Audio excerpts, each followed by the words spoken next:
Hi, everybody. Welcome to the program. It's time to rank 8-bit Nintendo games.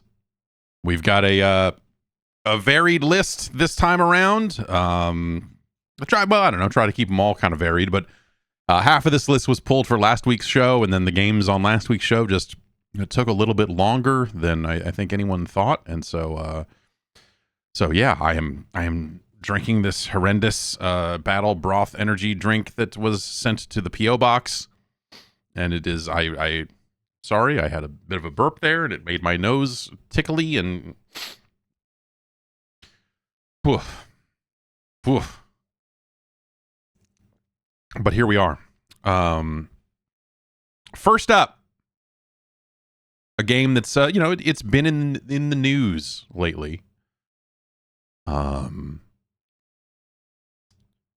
And so I figured it would be an appropriate time to put one of these on the list. And so we're going to start with a game called... Hold, please. It's called Tetris. Licensed by Nintendo. And put out into the world by Nintendo. And yeah, I owned this Tetris and played a fair amount of this Tetris, and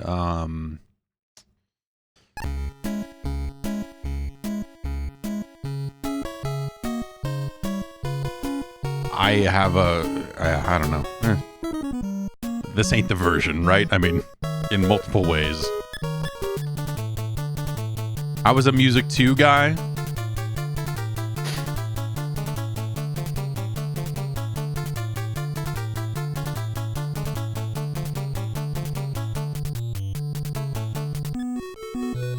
And sometimes a Music 3 guy.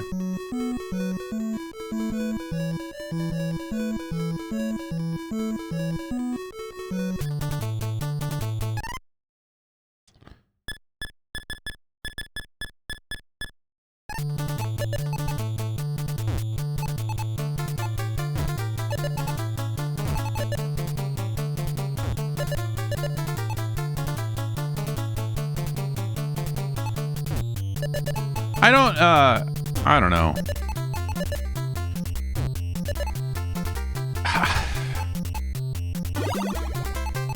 Played a lot of Tetris, you know what I mean? Like this is not me saying like I'm an amazing Tetris player or anything like that. It's just I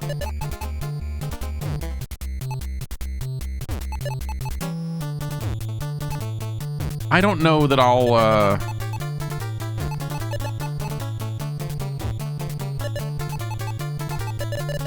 ever be a big Tetris player ever again. I feel like I've also just like made some mistakes here.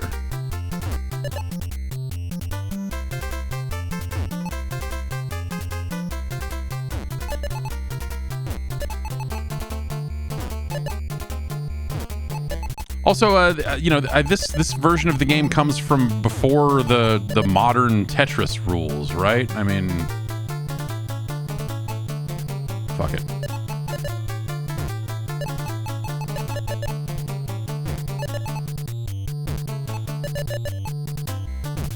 We're gonna do the thing, though. Yay. We made a Tetris. At what cost? At what cost?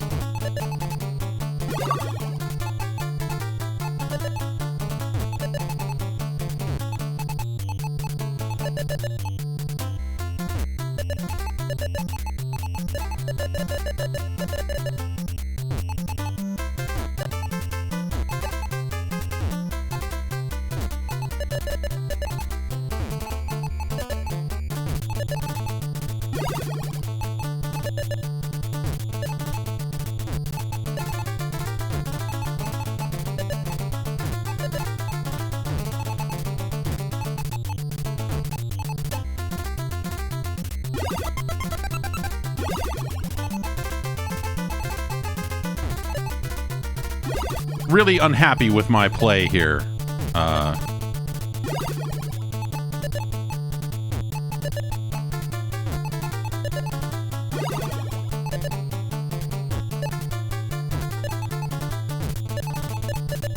But yeah, the modern Tetris rules that kind of dictate that you're going to get one of each piece in a row, you know, like the way the pieces drop is kind of governed by rules these days. In a way that at first, when I first heard that Tetris had, you know, that they had kind of codified that stuff a little bit, I was like, that seems weird. But I think as time's gone on, and I spent some time thinking about it, and you know, playing a little more modern Tetris here and there, I came to appreciate it, because you can count on there eventually being a straight piece a little more often, as opposed to just a random number generator deciding to F you over, as they kind of did in the original days.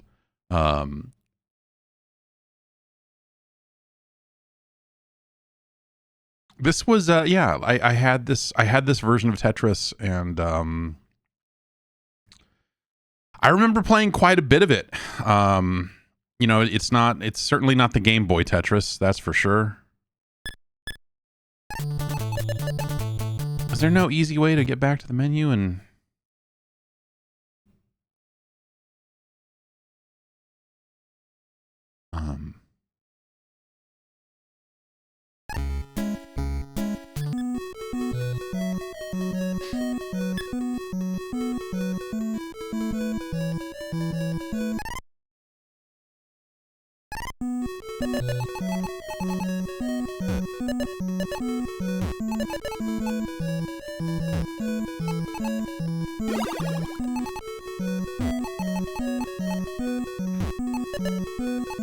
and you know, there's no you can't store a piece for later or anything like that. None of that functionality is here.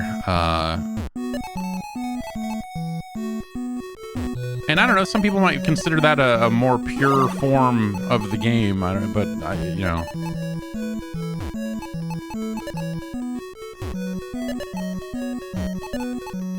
You know, but for as much as I was about to say, like, oh, Tetris, I don't know that I'm ever going to be into Tetris. You know, they put Tetris in VR, and I played a whole heck of a lot of it. And, you know, when the Tetris Effect came out, I think that's an amazing version of the game. I think and maybe, like, you know, hardcore Tetris players would have like a different take on that or whatever, but for my money, I think that's a tremendous version of the game, even if you're not playing in VR.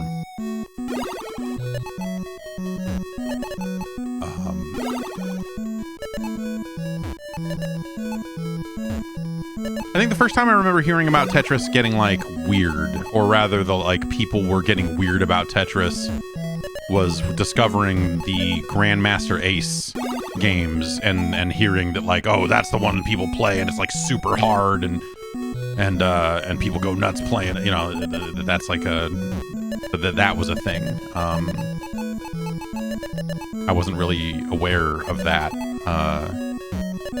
at first.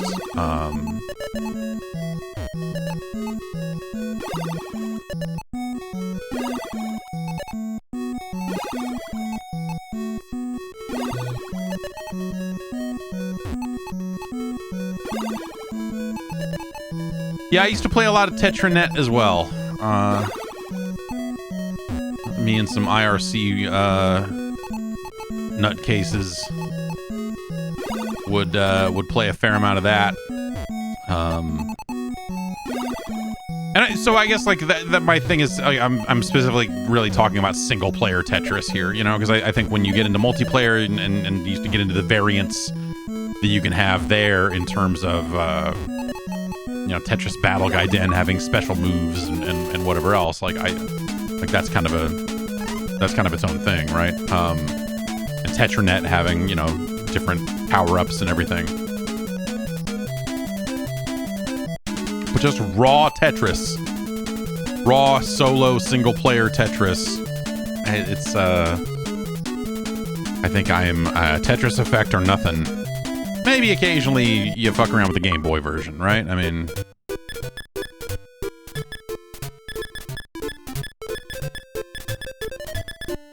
that's my street name.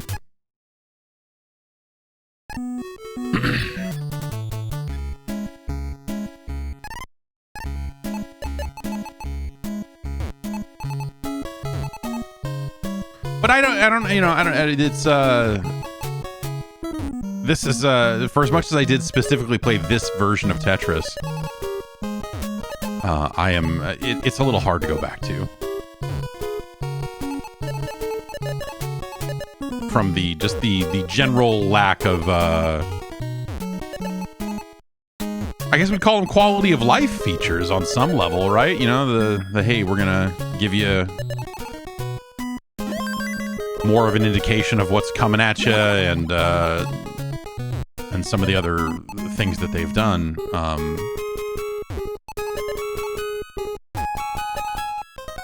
Whether it's a shadow for your piece at the bottom of the pit, or T spins, if that's your game, you sicko.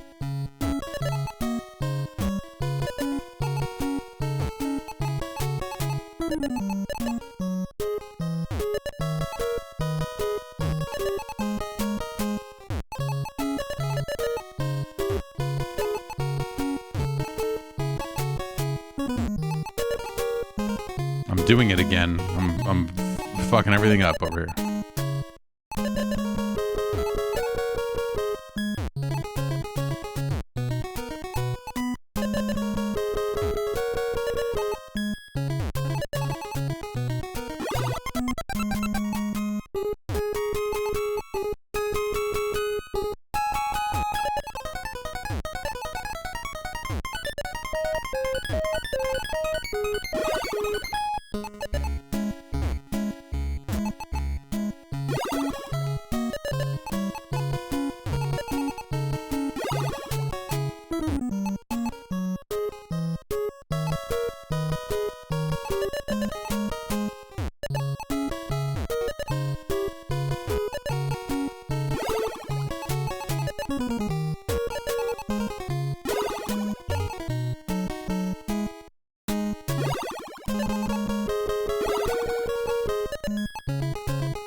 Yep. Sure is Tetris. Tetris was a weird, you know, the rise of Tetris as like this like all important thing back then was a strange phenomenon. But like it made understandable because Tetris was incredibly good, you know, like you understood why it was such a big deal, I suppose. Simply because it's like, oh yeah, well, I mean, yeah, guess what? Tetris is really good. Like, oh yeah, I guess it is, huh? Like it was easy to want to shit on Tetris because it become like the level of coverage, the fervor around Tetris was I think kind of weird. And it's not something that I think people were used to around video games, but it got kind of it got the Pac-Man treatment in a lot of ways, where it started getting a lot of these kind of mainstream press reports about like, there's a new game in town, and you know, games have come a long way, and he's stacking blocks, and you know, like all of that style of reporting, you know.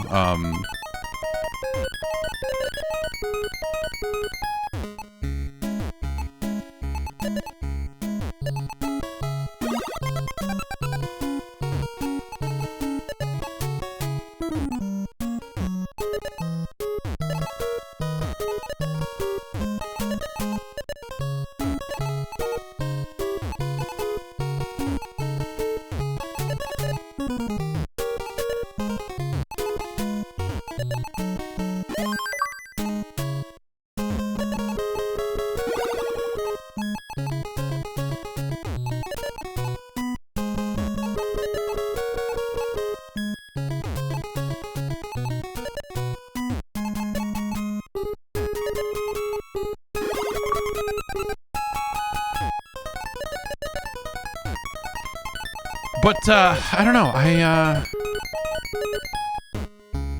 don't think it's too crazy to say, hey, you know what? That Game Boy Tetris, that's a hell of a version of the game.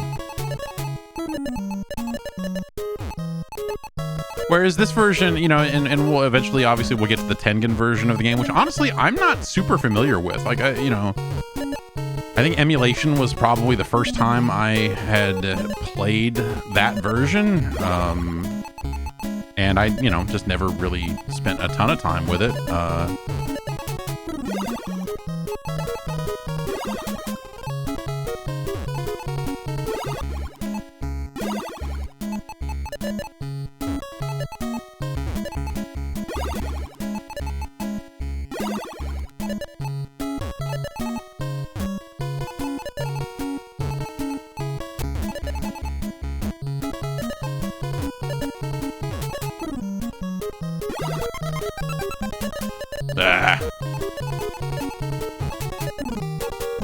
Anyway, that's Tetris.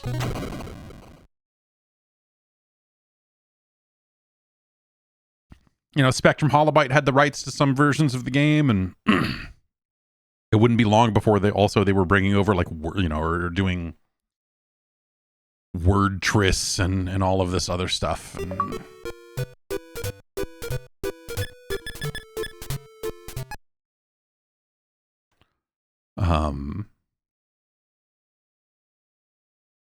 Yeah, it's a hard one because this is at the end of the day, this game is still Tetris, and Tetris is still a wonderful game. I think, you know, if you tried to make a case, I've said it before, if you tried to make the case that Tetris is the greatest game ever made, I think that's a valid argument.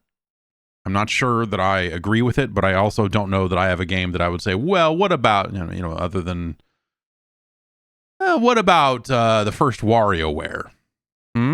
Is that maybe the greatest game ever made? And, you know, maybe it is. But it's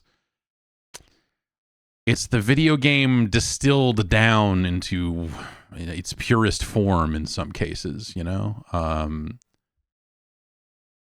that goes a long way in just about any form that controls well. And so, you know, that excludes, I don't think I've ever seen a touchscreen version of Tetris that I've liked at all. I don't think there's plenty of versions that just are janky and don't control right and suck, you know, as a result. But so it's not to say that any version of Tetris is a great version of Tetris, but rather that, you know, within reason, when you have a good level of control over the proceedings, Tetris is pretty amazing.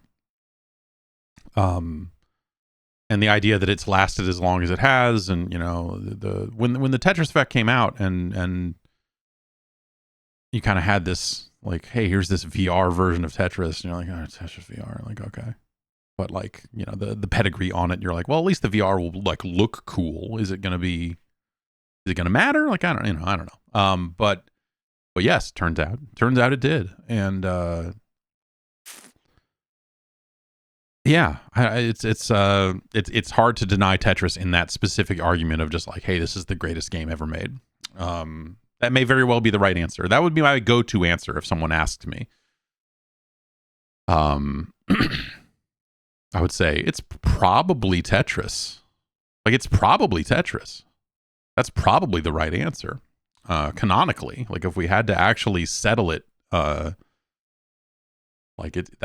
probably the one. This, however, is not an amazing version of the game, and I don't think it was then. I think it was, you know, like, pretty quickly, as word got out about the unlicensed, illegal 2-player Tetris got around, you were like, oh, well, now I've got the shitty Tetris. But also, the Game Boy game, I think, is a better manifestation, a better representation of Tetris than this is. When Nintendo brought this out on the NES, I think it's fine, but it's not ideal. And so I think that's sort of the NES version of Tetris. Is you're like, this is a great game. It's sort of like the way we talk about, if we return to the list here, the way we talk about a game like Mule, where we say, this is a great game, this is just not the right version of it. Or Maniac Mansion. Like, hey, Maniac Mansion's an amazing video game, but this NES version of it is not the one. I feel the same way about Tetris. I do think that, you know, Tetris is a little more successful than some of those games, but if we're really thinking about NES ass Tetris, I think we're looking somewhere in this zone here, where, you know, I'd say that game's better than that Port of Elevator Action.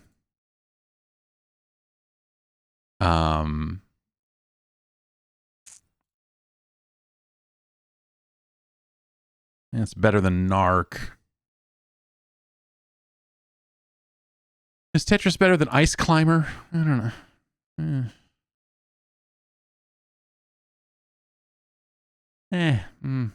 Okay, Tetris is better than Pipe Dream, so it's working its way up as we conduct the science. Tetris is manifesting its way up the list.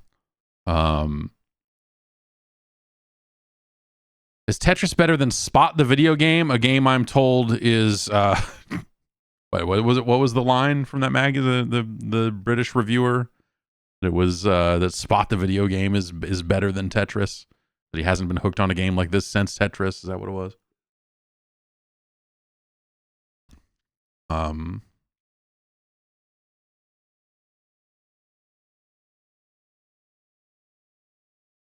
Well, if it's the best thing since Tetris, then I guess Tetris would have to be, you know, one above it right now. Tetris is better than Urban Champion. Tetris is Tetris better than Low G Man, the Low Gravity Man? I suppose it is, but we're kind of topping out here. If I'm taking NES games, which is, I think, the way you have to kind of, it's very easy to say, if you say, is Tetris better than this? You're always going to say yes. But you have to remember, we're talking about this licensed NES version of Tetris.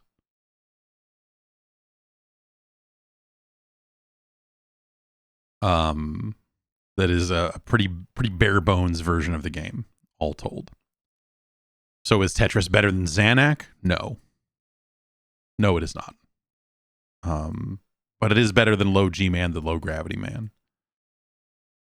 And so we're really kind of in this zone here. Is Tetris better than Kabuki Quantum Fighter? Yes, it is. Is it better than, is it better than Muscle Tag Team Match? I don't know. Super moves in Muscle Tag Team Match are so much fun to do. But yeah, I suppose Tetris is better than that. It's better than Kabuki Quantum Fighter. Tetris is better than Willow. In my heart, I would tell you that Dragon Warrior is a better game, but I think the relatively grindy nature of Dragon Warrior, I would put Tetris above it. But I think that's where it stops. I think that's where we're going here. 22, not 21. I almost wrote the wrong episode number on this, and then everything would be crazy forever. Congratulations to Tetris, the new number 31. It's no Gradius. And it's certainly no Xanac. I mean, let's not be crazy. Someone in chat asking, why is Muscle Tag Team Wrestling higher than Life Force? Science.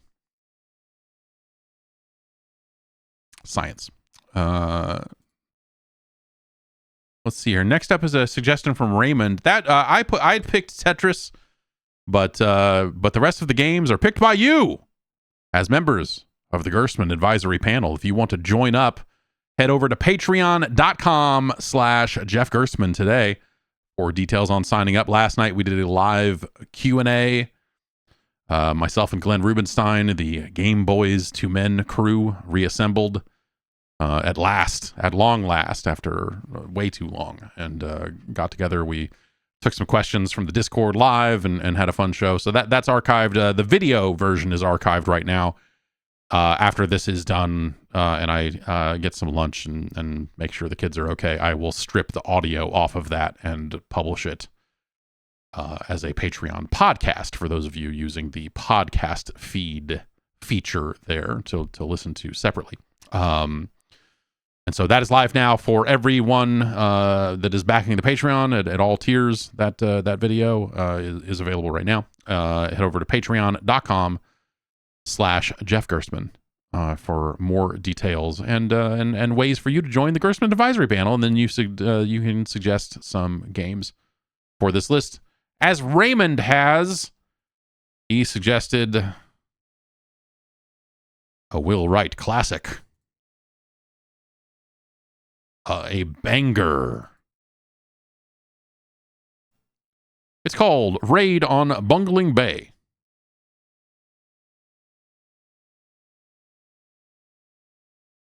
I remember thinking this game was so effing cool.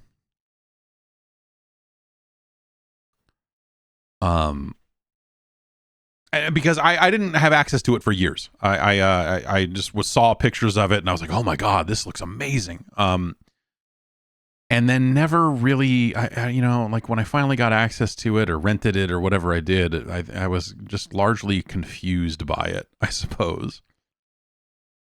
But let's, okay,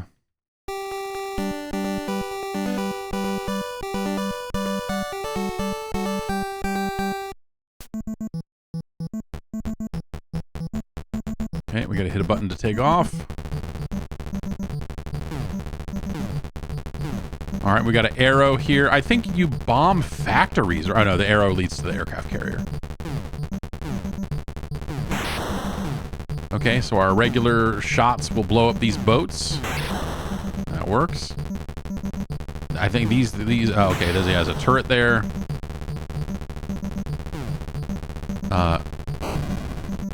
Now we're dropping bombs on the factory.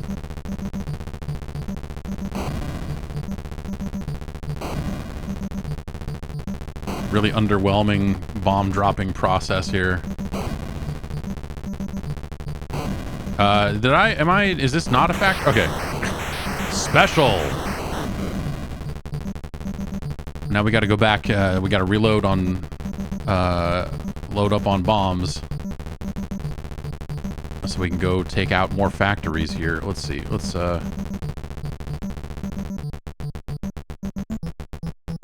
Okay.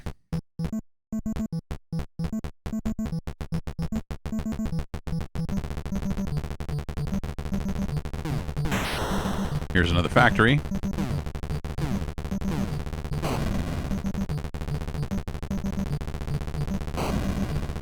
And really, maybe this is just a level 1 kind of thing here, but we can just sit here and just do this.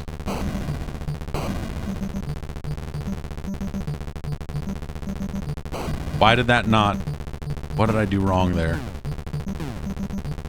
Do I need to hit all 3 blocks of the factory to do that? What's the... Okay, we gotta land to get more bombs here. We need some bunker busters.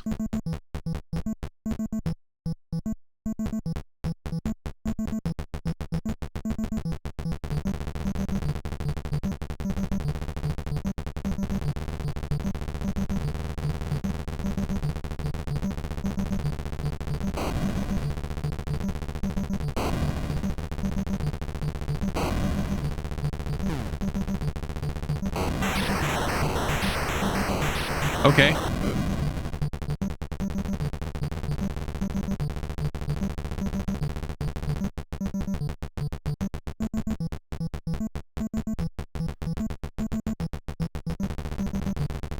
I like that the pitch of the music changes when you land.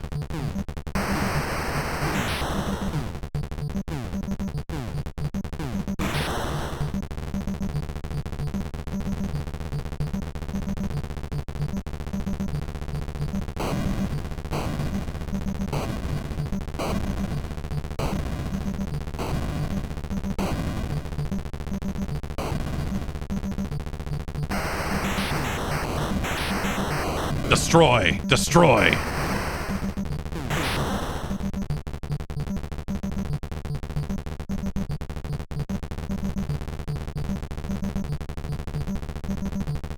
Dun, dun, dun, dun, dun. Let's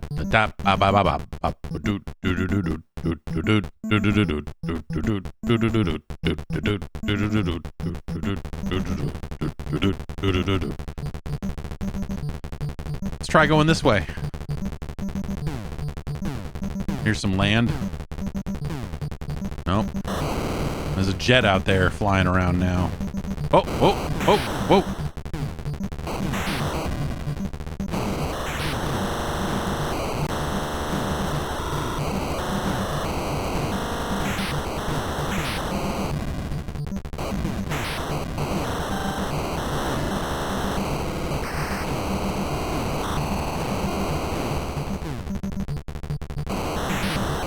This audio is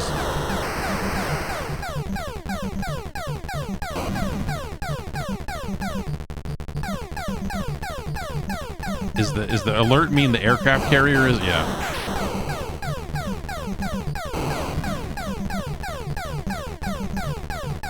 Or is it because I've been beat up by...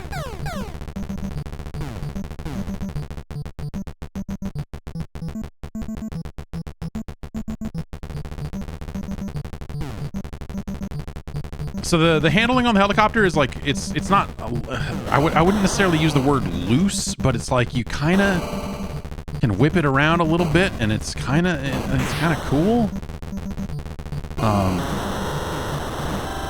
Oh, man, that turret respawned. That's fucked up.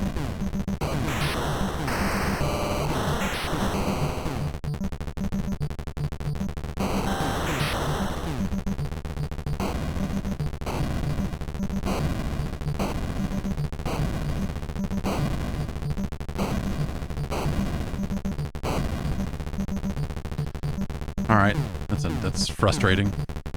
Oh, D is probably the amount of damage that I've taken. Got 32 D.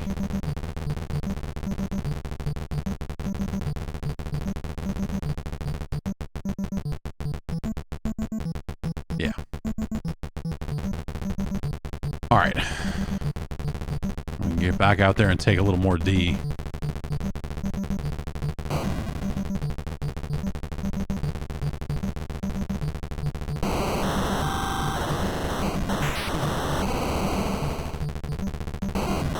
Ah!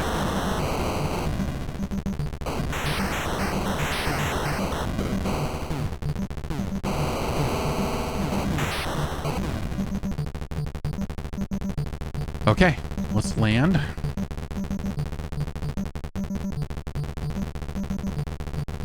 Still 2 more factories out there. Come on, line it up. Uh-oh.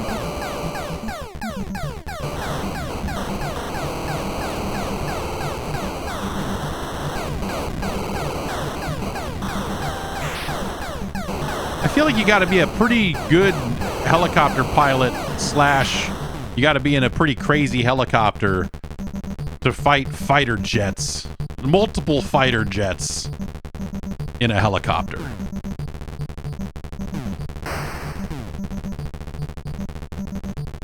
It's like some Airwolf, yeah, or bare minimum some Blue Thunder type shit.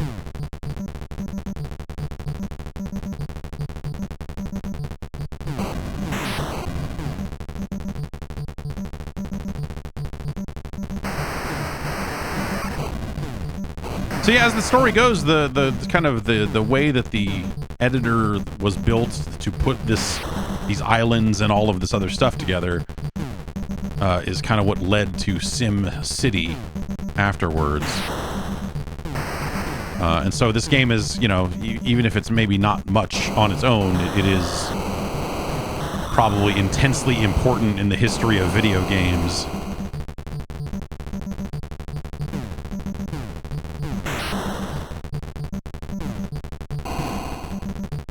There's no, if I pause, I don't get like a map or anything. No. We gotta find these factories.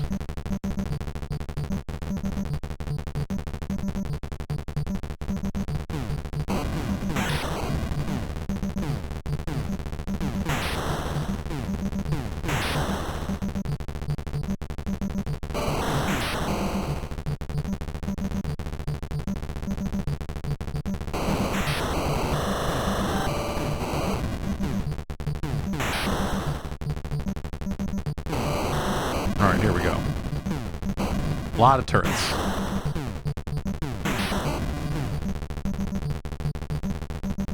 All right, let's do our dirty business here.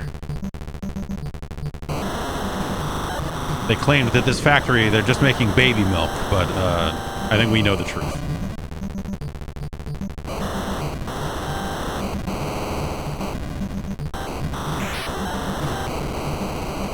Uh-oh. Taking a lot of damage. There's a lot of jets. Try and get one more. Oh, out of bombs. Gotta go. Oh. Oh, man. This helicopter ain't moving right.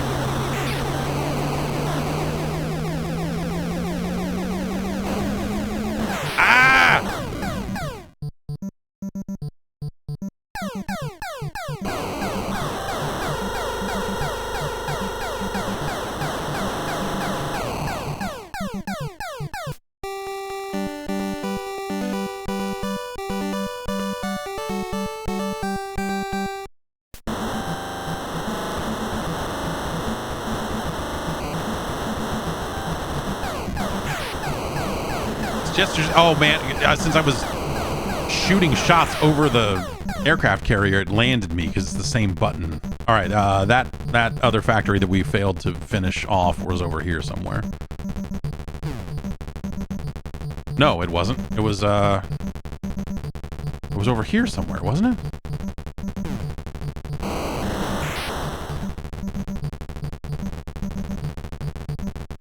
Trying to remember what direction I went in after I had to bail out on trying to bomb that thing.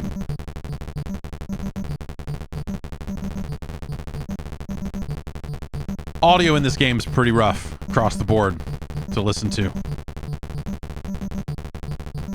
Also, the aircraft carrier may be in a different position since I died. I think we did this at the airfield and then flew up here and then, oh man.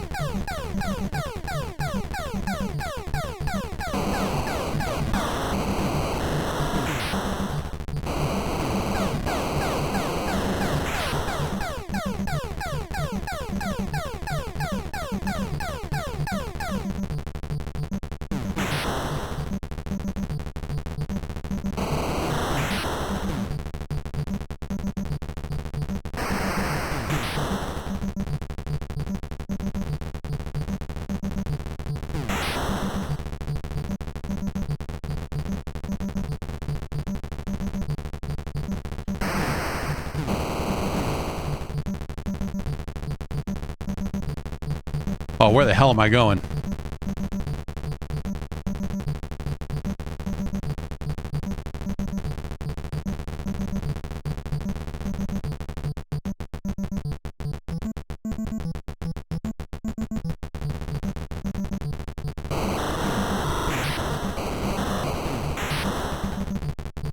We're here. The intel is bad. The Broderbund logo's on the ground. So by calling the game the game Raid on Bungeling Bay, like they actually kind of tie it to Load Runner a little bit, because the bad guys in Load Runner were originally referred to as the Bungelings, or the Bungeling Empire, or whatever it was.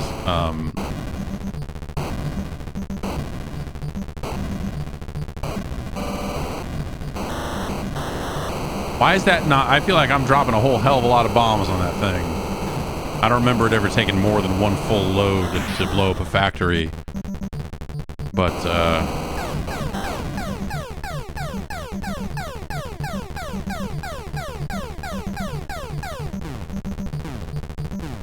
land, fucker.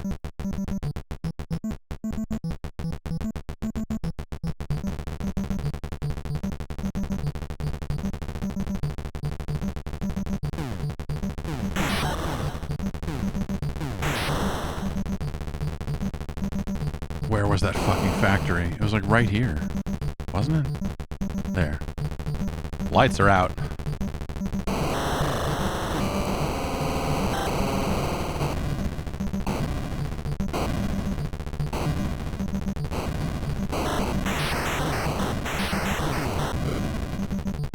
Okay.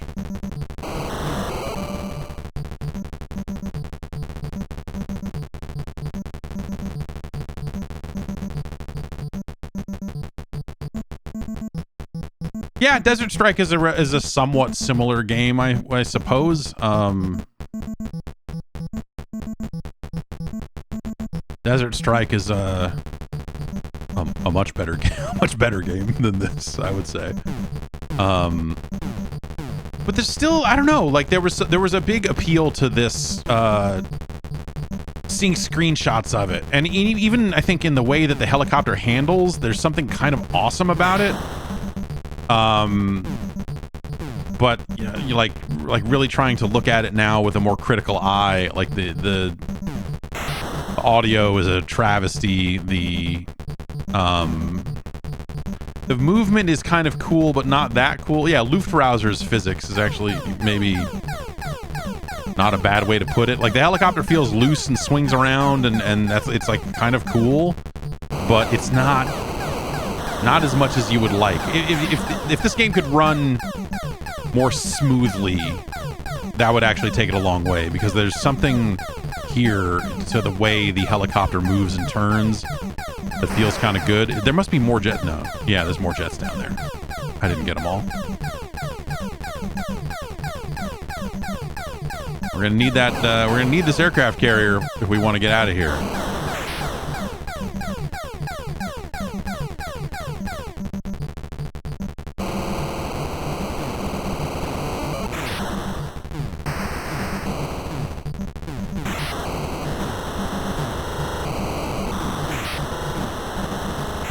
Oh. Uh-oh. With damage this high, we start to fly a lot slower. So we really have to do what we can to get back.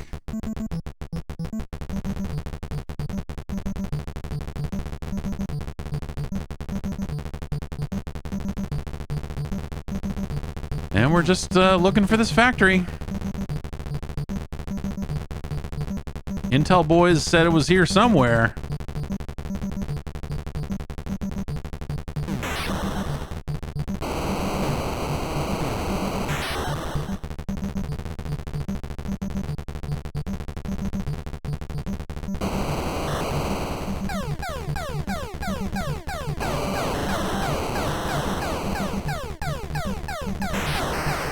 All right, let's go back and...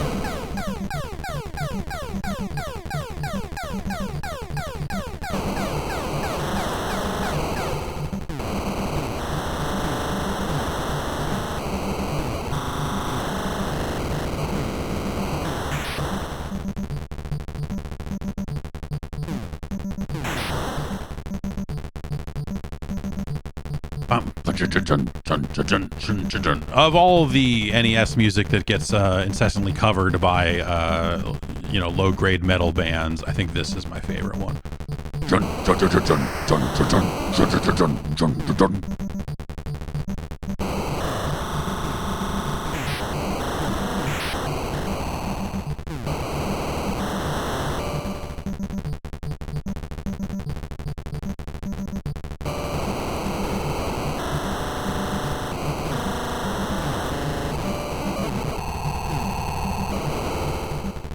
Okay.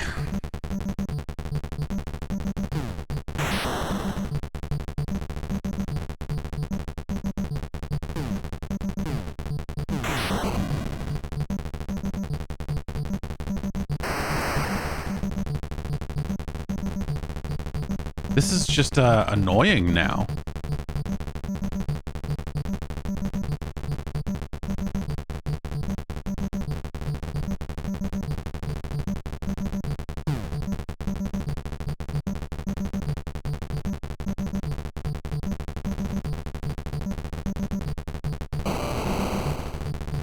Yes, just now. Just over the last 5-6 seconds. I'm now...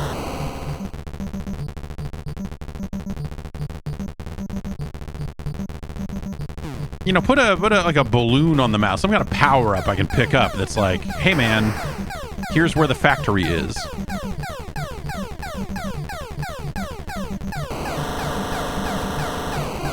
Really, I think when all the audio gets going, when the alert's happening, and then you find the jets, and it's making all the jet noises and still hearing a little bit of your helicopter noise mixed in there, and everything's happening all at once. I think that's really when this game is cooking, baby. Okay. Like, I'm trying to be systematic about this, but like it's hard to get fixed points, you know, because the tile set gets reused so much, and also the whole world just kind of wraps around.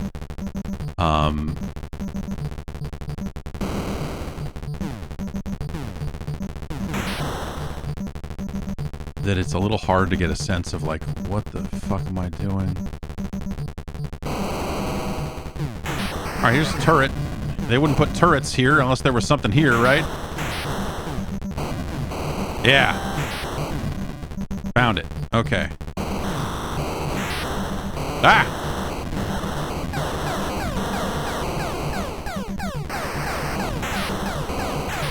Okay, remember where this factory is. We've got to go.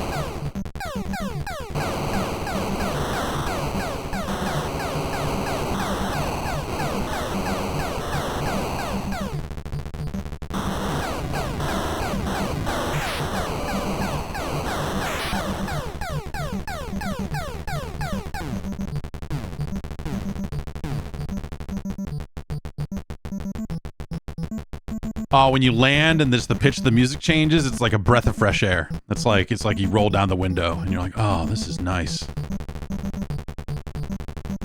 All right, it was this way.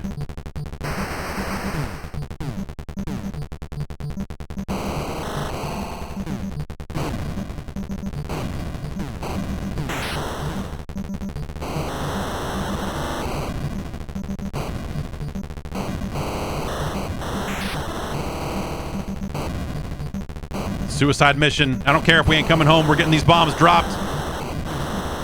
Fuck, we're out of bombs.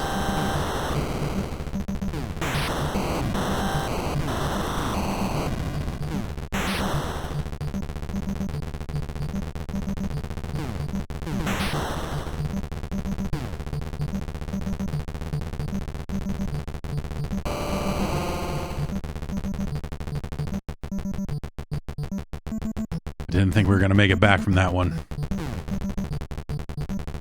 We've got to get back out there. Finish the job.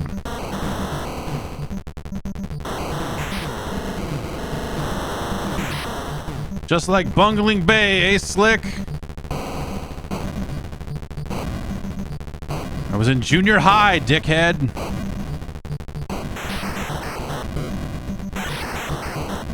All right, we blew up the last factory and then everything slowed down.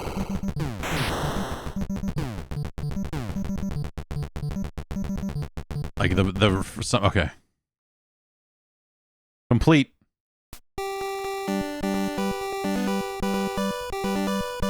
Round 2, baby.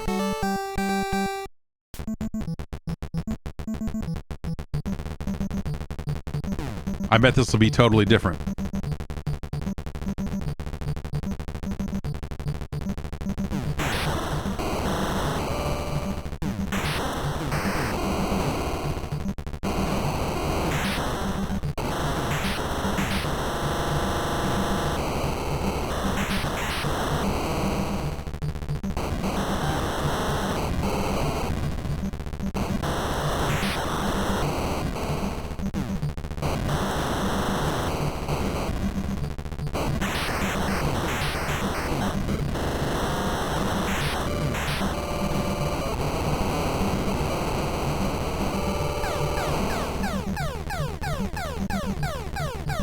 Oh, we've taken a lot of damage. It's going to be hard for us to defend. We're moving kind of slow. It might be hard for us to defend the carrier in this state.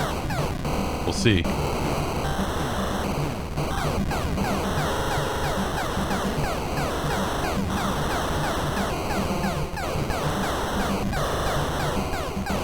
Should almost just land to repair and then take off to deal with the threat. Maybe that's actually... Can I even do that?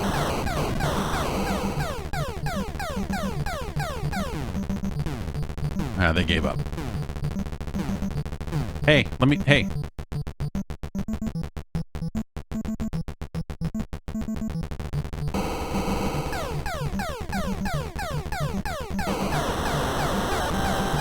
I gotta say, man, you know, there are other versions of this game that came out on other platforms, and maybe they're better, but I wonder if they're actually technically worse.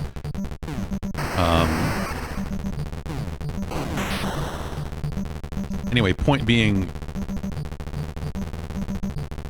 yo, this sucks.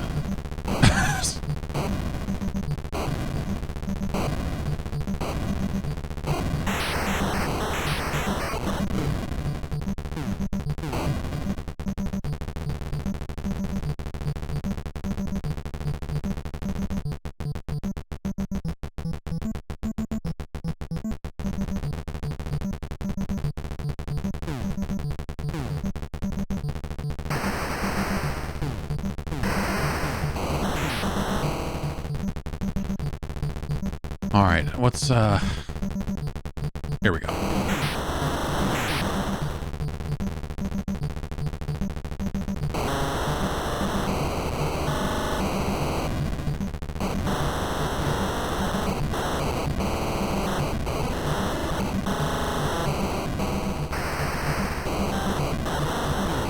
So I think that's my least favorite part of this game. Is that felt like it was pre-lined up. I just dropped 9 bombs on that thing. It normally takes 8 hits to kill a factory. I felt like I was right over it, man.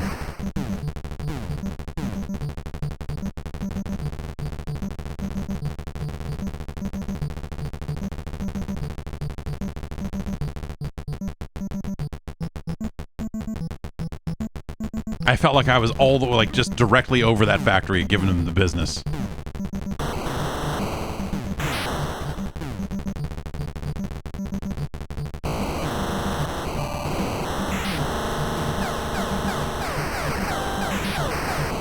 Dude, I don't want to do this anymore. War is hell.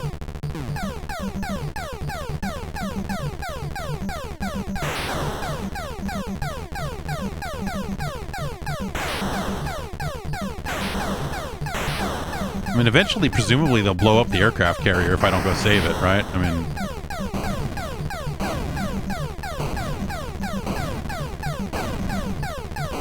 See the light? Yeah, the light's finally shut off. Sunk!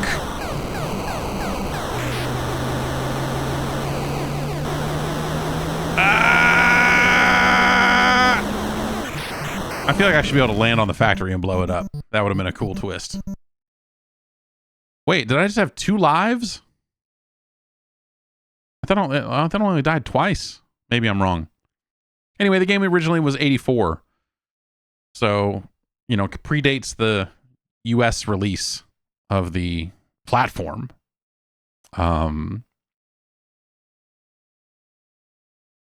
Game B, I believe, is slightly more difficult. It's that kind of Nintendo Game A, Game B type of difference, if I remember right.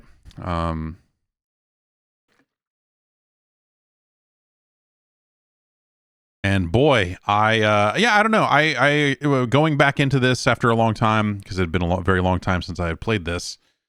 I have something resembling fond memories of this game. In terms of like, oh, it's cool. You drop bombs on the factories and the helicopter flies cool. But the helicopter does not actually fly cool. It maybe flies a little cool for the era, but it doesn't feel especially good. And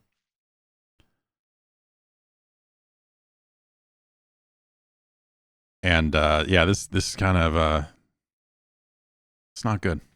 Kind of stinks, this thing. Where's this helicopter going in the demo mode here? Is it just fly around all the different factories, and if it gets killed, it gets killed? It's AI, baby. Where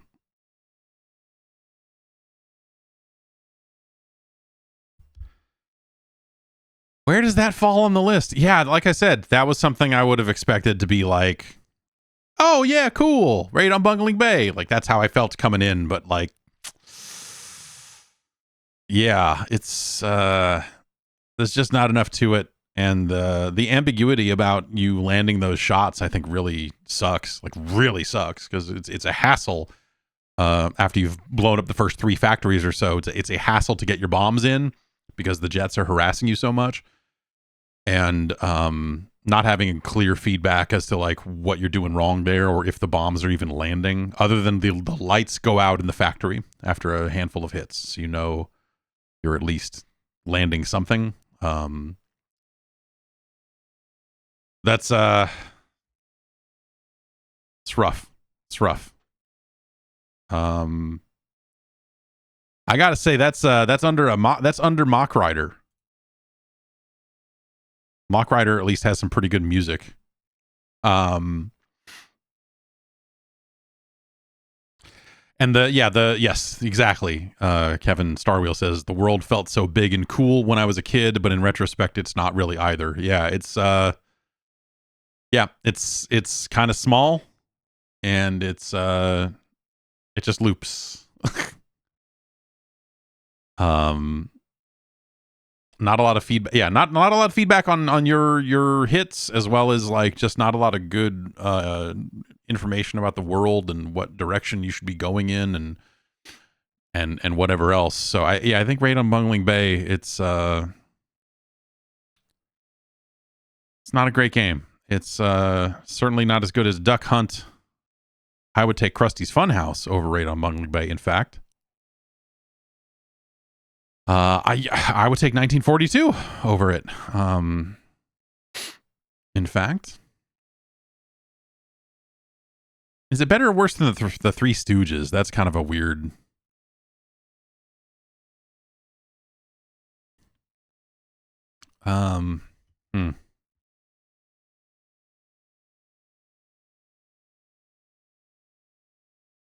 It's probably worse than Three Stooges. Is it worse than Renegade?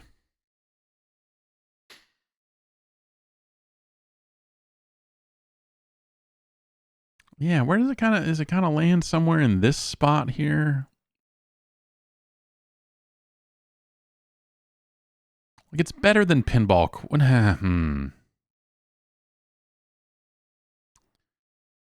Is it better than Pinball Quest?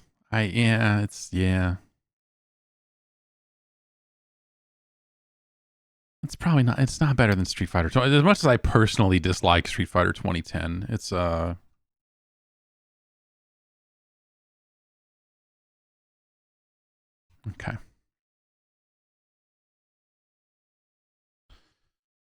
Congratulations to our new number 137, Raid on Bungeling Bay. A game that I would have thought would have been at least top 100, if not top 60 or so, before we went back and played it. But yeah, it's that's the cruel hand of science is just that.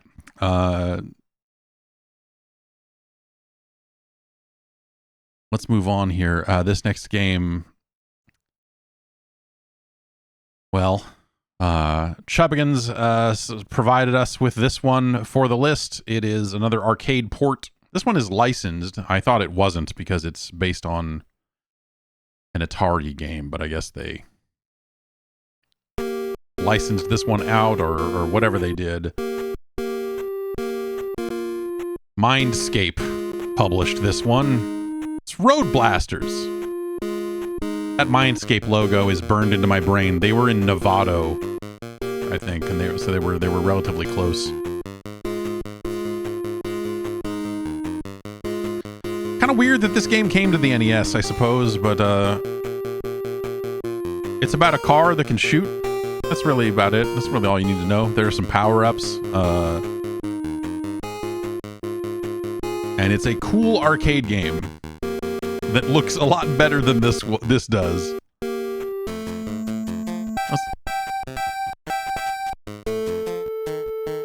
Let's start at Bubble City.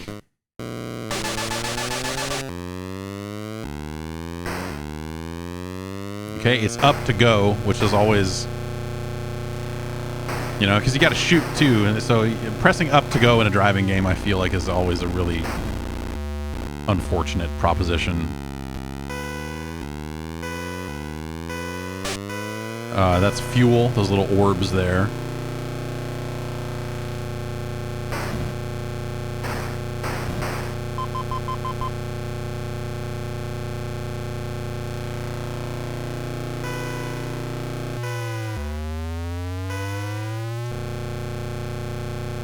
This was a cool game. It would occasionally talk a little bit, had a little bit of voice work in it, if I remember correctly.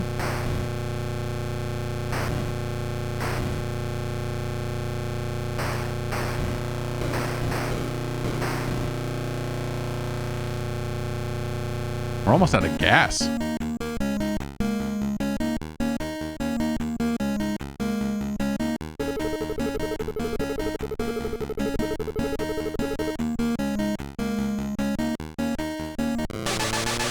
I want to say that this was another game that had a t-shirt challenge, that it was like, you know, if you get to the end of the game, they were going to give you, not this version, but in arcades.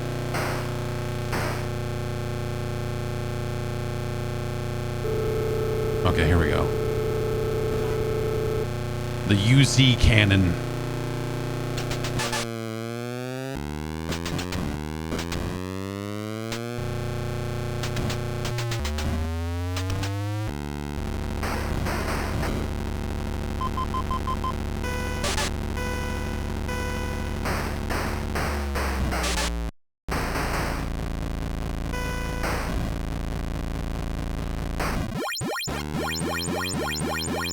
What? Oh, that means there's mines.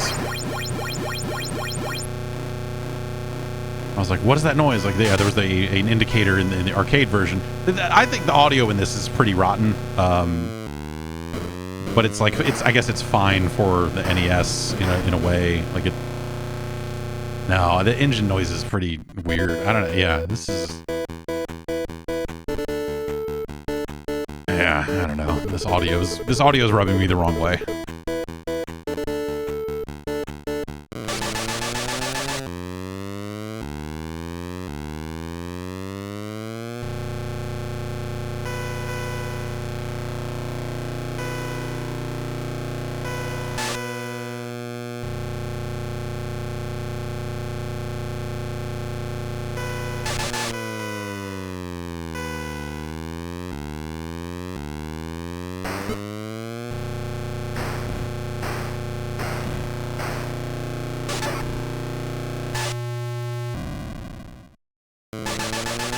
Blew up.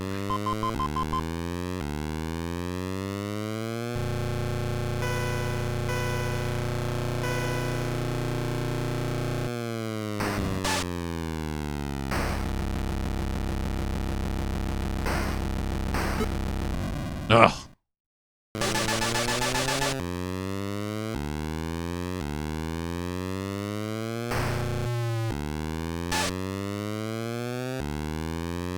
Oh, missed that fuel. That's gonna...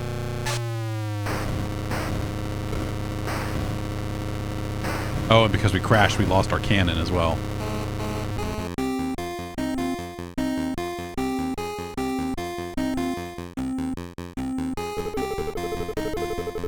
Our reserve tank is just about full of fuel.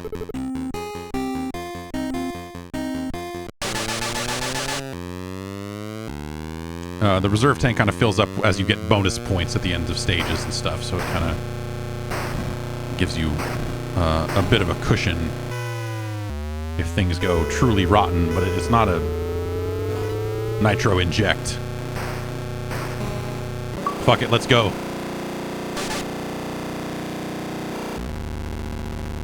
That's not that cool.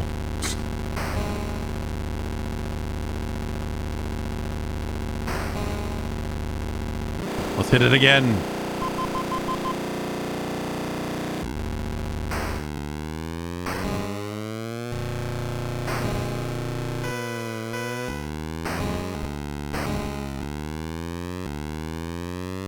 Your score multiplier goes up and down as you hit and miss shots. So if I, like, that's because I missed that shot, we went down to 9. And so it's this weird, like, you really don't want to miss.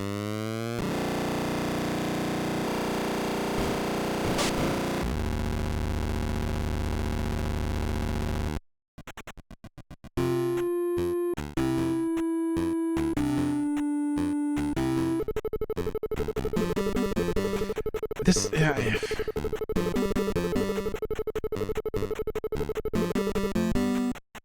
this is okay. I don't know. Like it's again, it's really hard. It's a rough comparison to the arcade game, but handles well. I think, especially when you compare it to a lot of other driving games on this platform in particular, this does okay.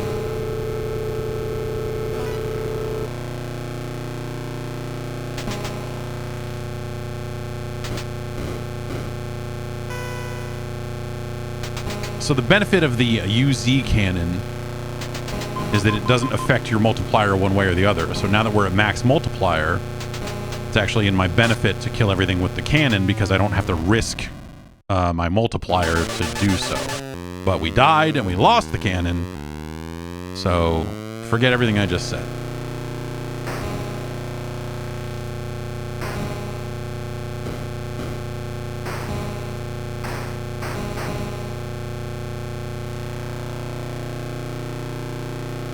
Ah!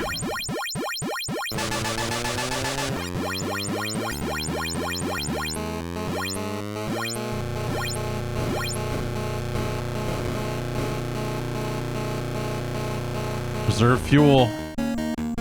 We made it.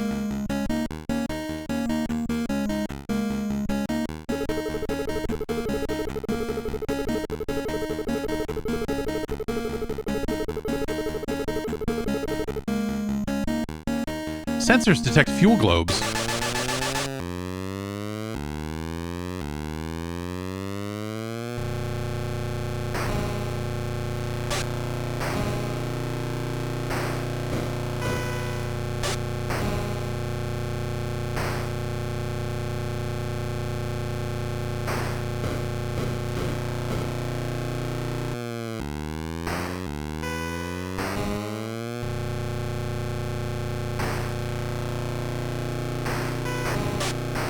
Ugh.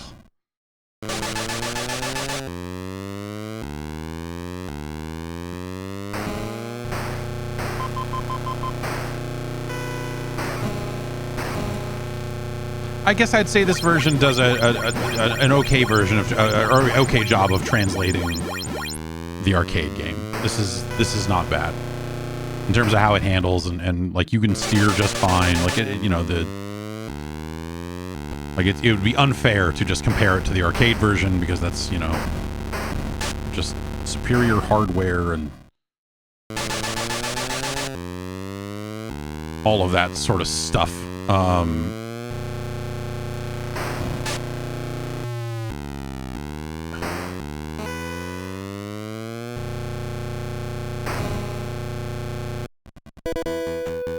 Just barely made it. This seems easier also than the arcade version. Does the arcade version have music? It may not. Like during levels, it might not actually do. It might not actually have music. I couldn't tell you for sure. I think it starts playing music like when you get close to the end of a level, which is sort of what this does.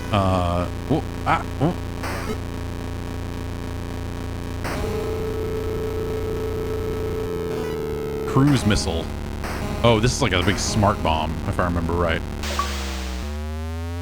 Oh, that's underwhelming. Like I remember it having more of a nuclear cloud on the horizon when you use it in the arcade.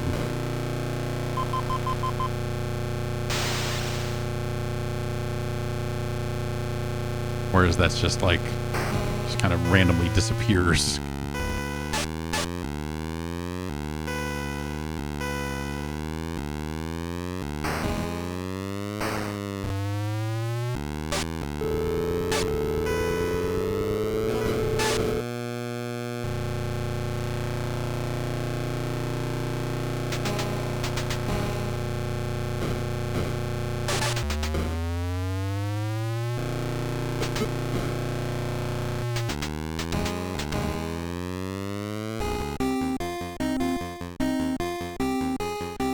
This is going okay. I don't... Yeah, this seems like a lot easier than how, you know, than the arcade version. I feel like I would have already lost 2 or 3 levels ago.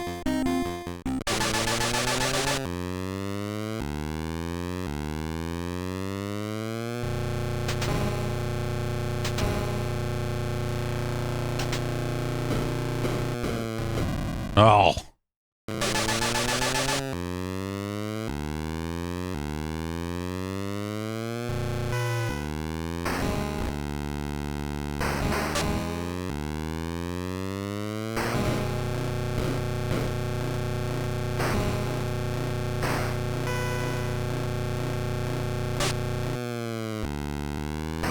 It's weird, like a lot of driving games, and they probably did this because you have to shoot in it, and so it's just more that you have to keep track of. But a lot of driving games, when you're going around turns, make it so that you have to slow down because you don't have the turning radius, you don't have the grip to like completely handle a turn at full speed. This game, nah, they're like, fuck it, man, keep going, full speed the whole way through if you want. And so it really is just about the turns. The difficulty on the turns is really just about lining up your shots against the other cars more than it is like navigating and staying on the road and stuff like that.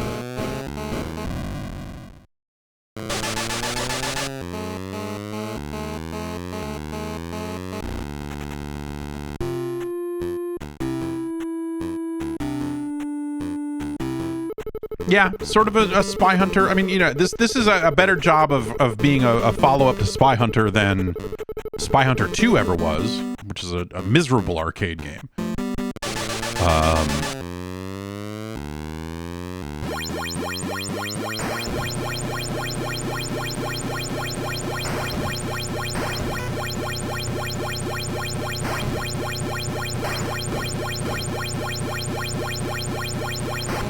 Are there just going to be mines throughout this entire level, so it's going to make that beeping noise the entire... Okay. Because if so, I'll crash on purpose. I'll turn it off. I don't care. Like, there was a little bit of, like, yeah, I kind of slowed down a little bit there around that turn, but it's just...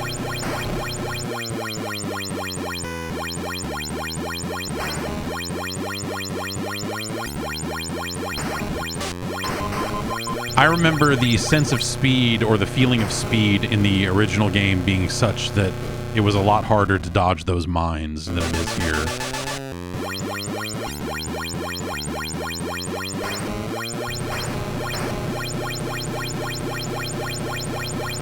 I gotta say, this is pretty good for what it is. This is pretty good. Like, now that I'm kind of like getting the hang of it a little bit and all that, like, this is an acceptable version of the arcade game. Like, better than acceptable. This is a decent port of this. It definitely has limitations compared to the arcade, but that's how it always was.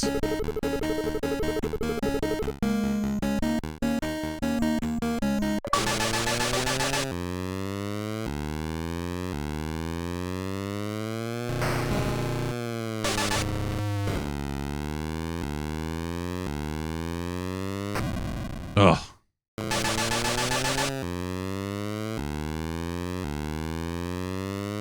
Oh my gosh. Already on reserve fuel. I think this is going to be just about it for us. Well, we'll see.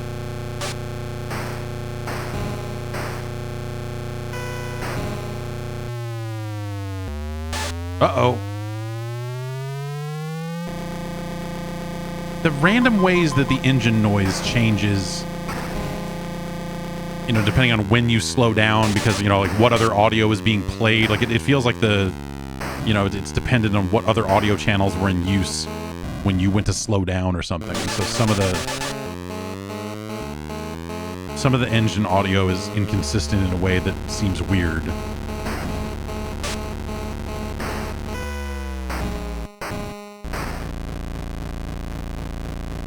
Like, I'm going the same 212 that I always was, but why does it sound so low? Is it because I'm out of gas?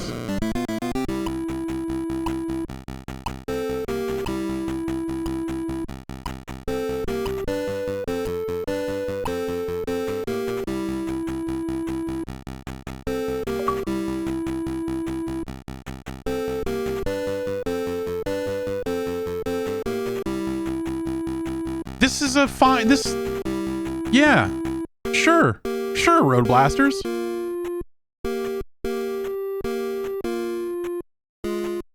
Some of the audio I think is pretty grating, but like in terms of playing it, that plays fine. It makes me want to play the arcade version because I think that's it's an awesome game. And that's like an all right version of it. I think it's gosh. You know, it's better than California Games. It's better than Wrecking Crew. It's better than Bases Loaded. It's not better than Dragon Spirit: The New Legend, though. So is it?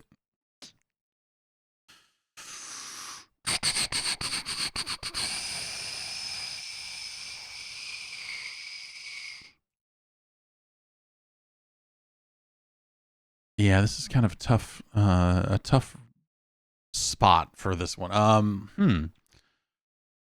Scientifically speaking, it's better than Wrecking Crew. It's better than Bases Loaded. Is it better than Super Spike V-Ball? Just barely.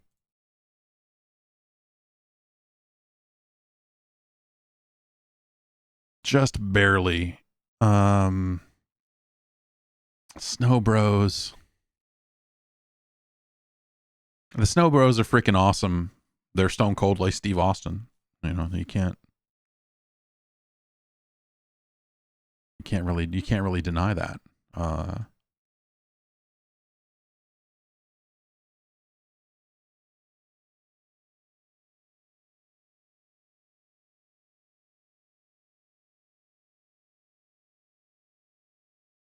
And thus, RoadBlasters is our new number 62. Congratulations to RoadBlasters. That was significantly better than I thought it was going to be going in. This next one, we've had bad luck with clowns and circuses on this list so far, I feel. And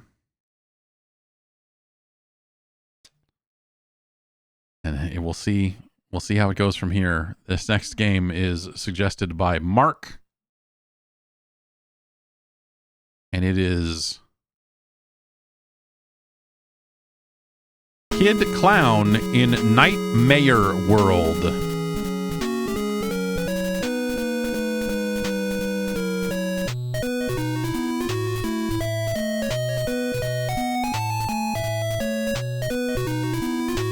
Nightmare World?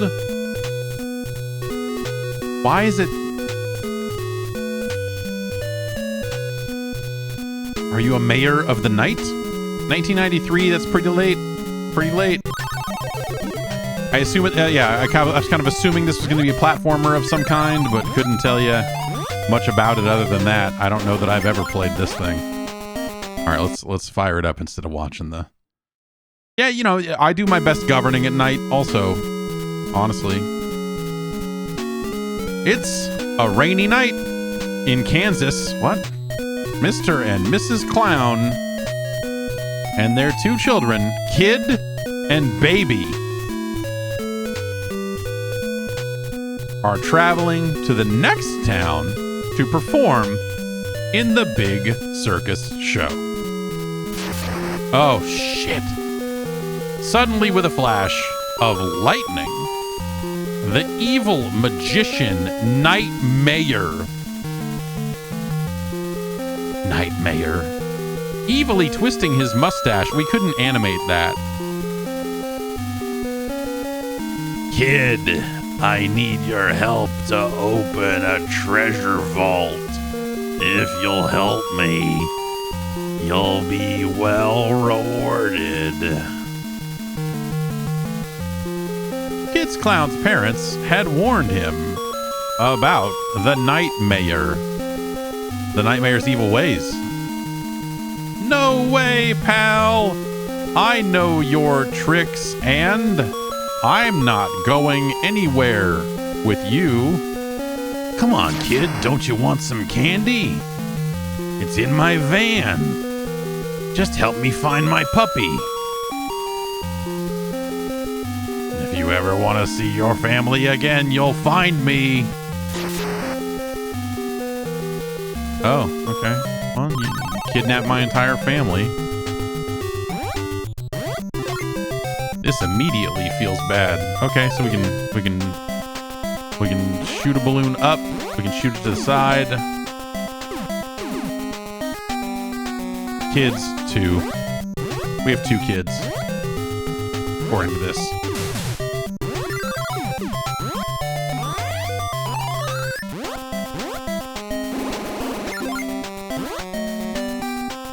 This feels like a mess.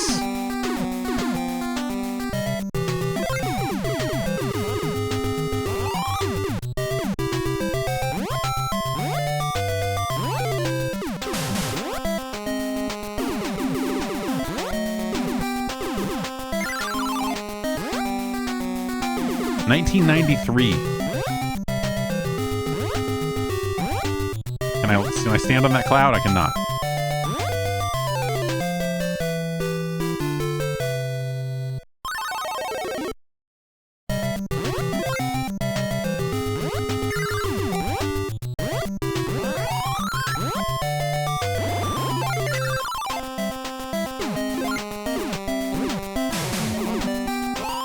Oh, so if I wait. Okay.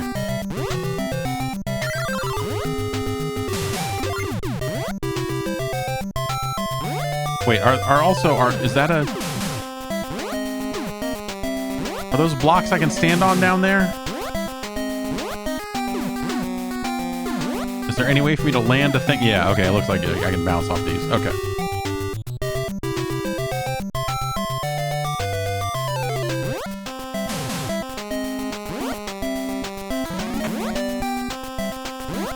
Okay.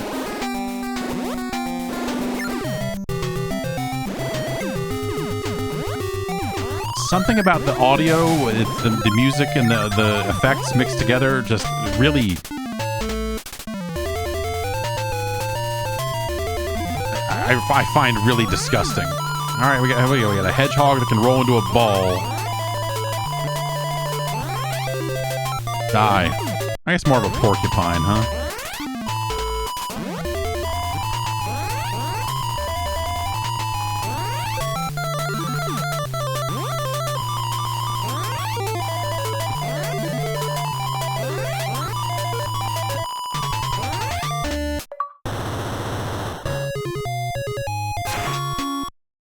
I hate the way, like, I feel like I'm being assaulted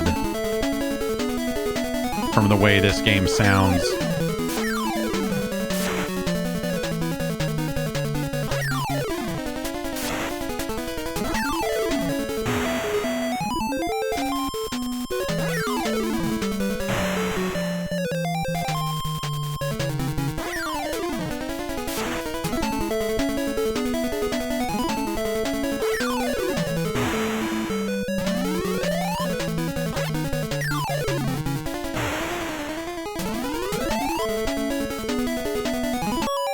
Audio gives it a real unlicensed game feel. It just feels like it's the tempo is ever slightly off or something. The trail nightmare left led to a swirling purple portal. The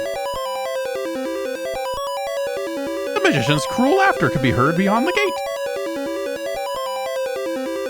A clown's... I always say that. A clown's got to do what a clown's got to do.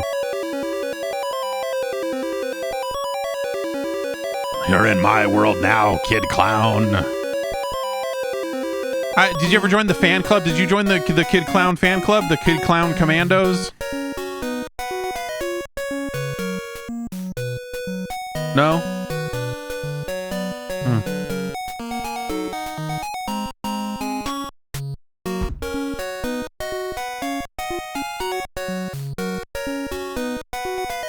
Yeah, no, this game's expensive too, isn't it? And it was a Mickey Mouse game in Japan. On top of that. This is when they talk about Mickey Mouse being public domain now, they're just talking about Kid Clown.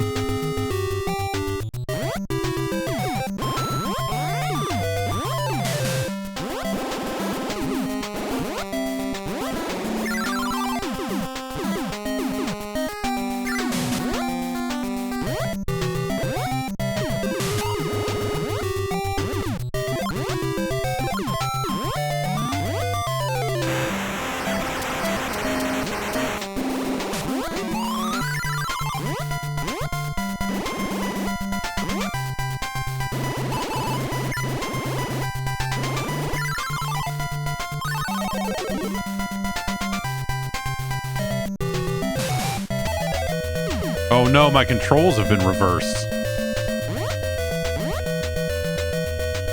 I guess I'll just stand here until it wears off, because there's no reason to not do that.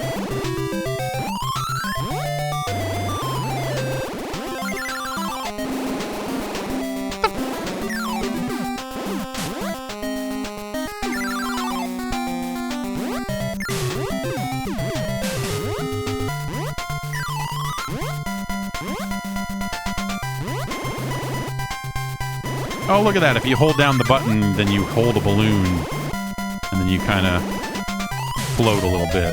Oh no, my controls have been reversed again.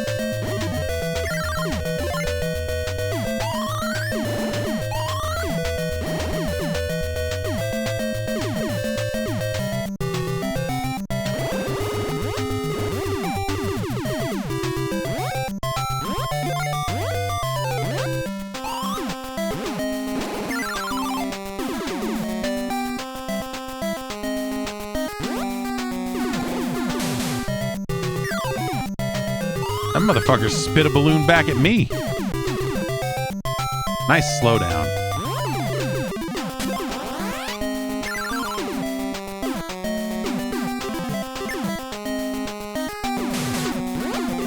Oh, fuck you.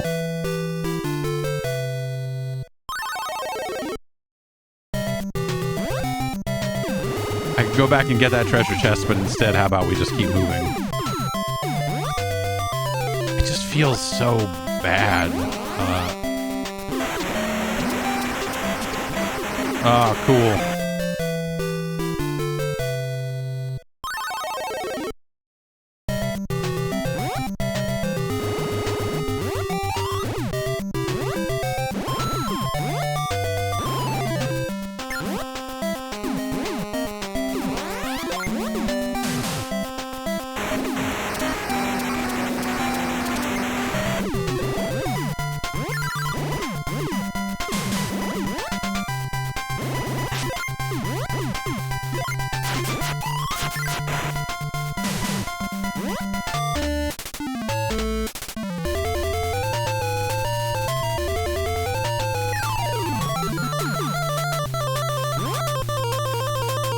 Music is so bad.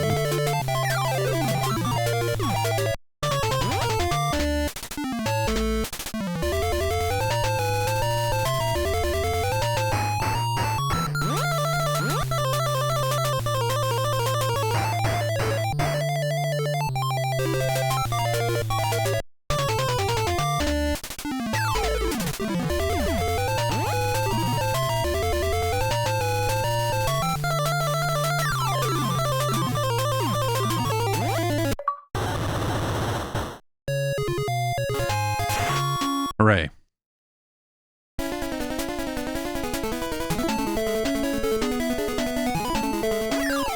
Oh, fake me out.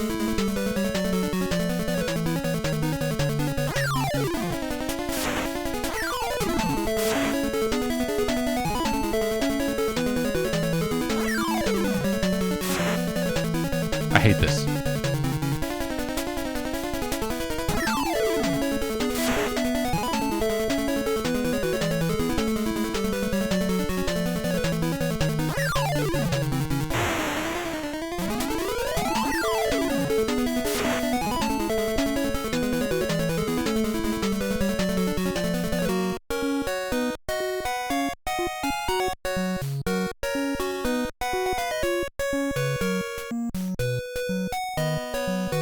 Stage 2.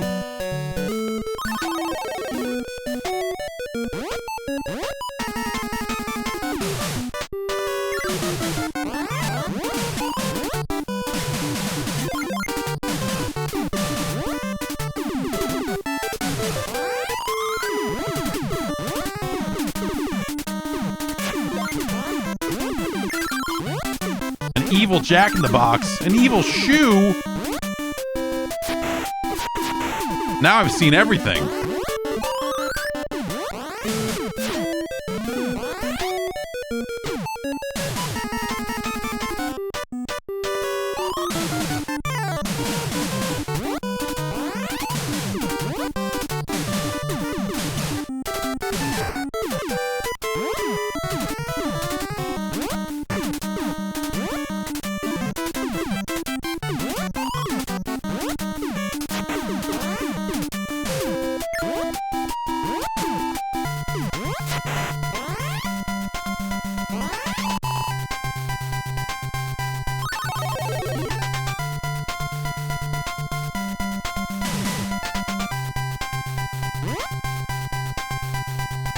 Their hats fell off? What the puzzle? What is this? Kaizo? Fucking like elements of the background are falling out at me now.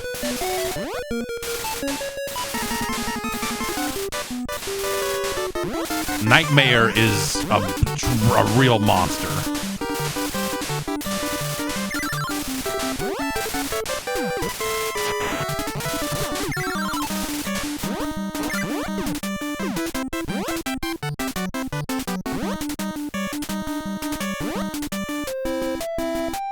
Oh, right.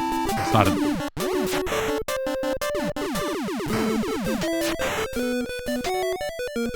I was mesmerized by that man's pants and I fell to my death.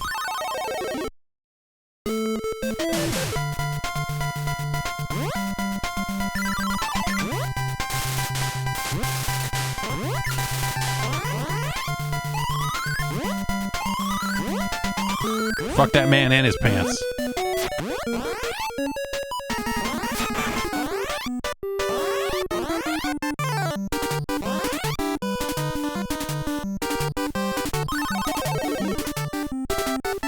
This game feels unlicensed. It feels like that level of like fucked up to me. Oh god. Automatic scrolling. Vertically. Dude. This... Oh, get up there.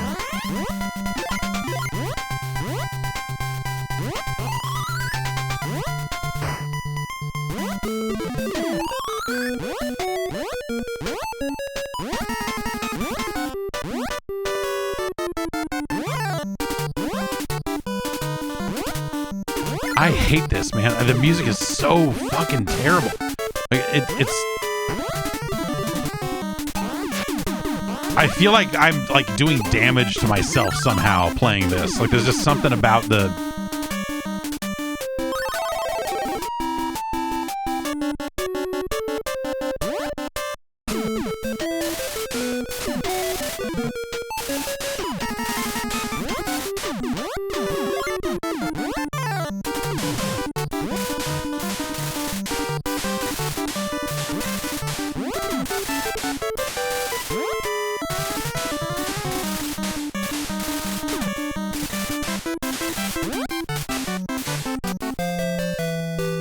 I thought I was gonna have to shoot my way through those bubbles, but instead they were not a wall, and I went right through them and fell to my death. I don't... Okay. I think we may be at the end of our time with Kid Klown.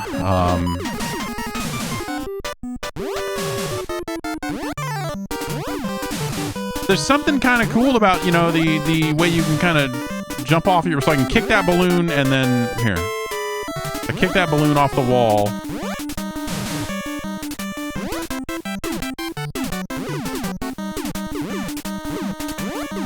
Ah, forget it.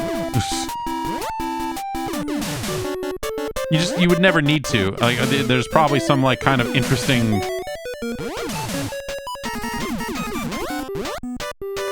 Probably something interesting you could do with platforming involving like these types of mechanics, right? But no.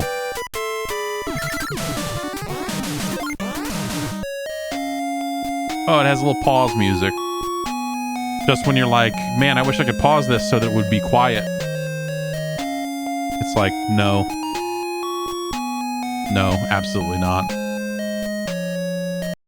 As the music, I feel like the music really took it out of me. Like, I feel drained after having that music. Like, I should have turned it down because it was like blaring at me in a way that was just like, oh god. That's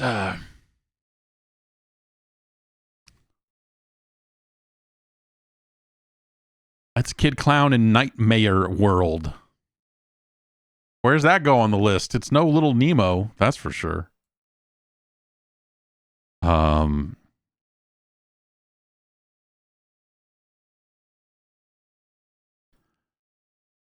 I would rather play most of these arcade ports here. It's is it better than Dino Wars Destruction of Spondylus? Spondylus? I would take Dino Wars over this. Dino Wars certainly has some problems of its own. But Kid Klown, I would rather play Spelunker.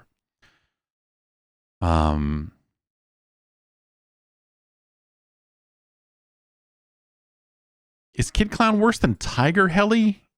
It is, but is it better than G.I. Joe? Is that actually the...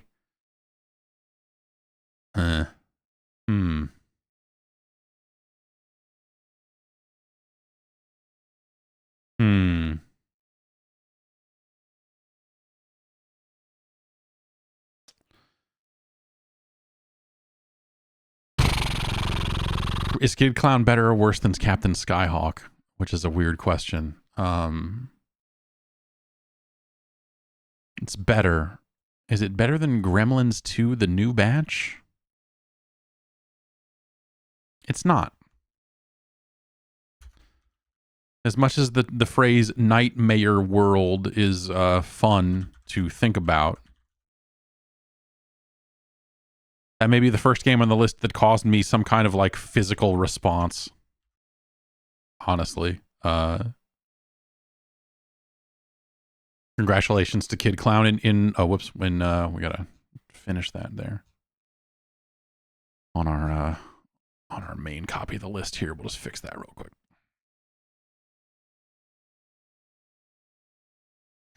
Kid Klown in Nightmare is some fan fiction I'm working on. Stay tuned for that. Gimbal recommends or points us in the direction of our next game. I'm not sure how this is going to go. This might be a long one. I'm not sure. It's the Black Bass USA.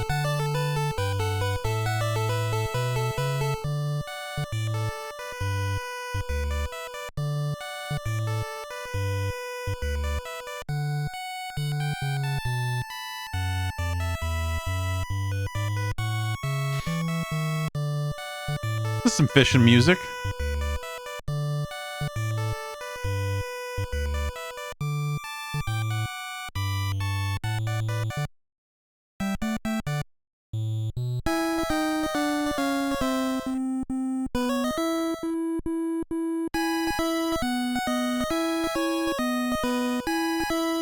I'm a ranking player. I'm a beginner. Please enjoy yourself at this year's angling event. Thank you. Good luck.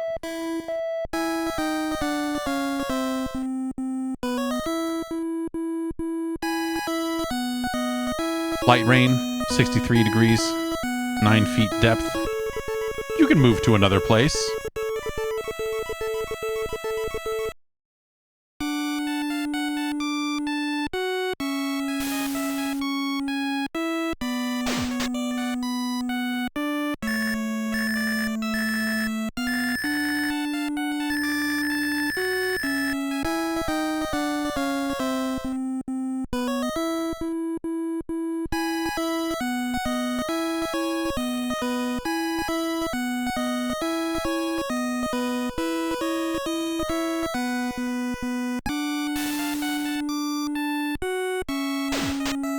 Okay. We can kind of jerk it left and right.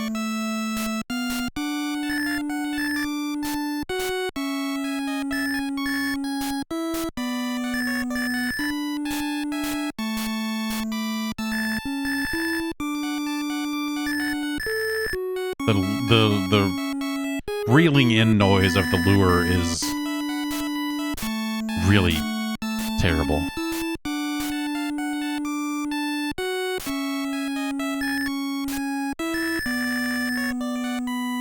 The fish goes away. Oh, okay. At least we know that the fish do indeed have shadows.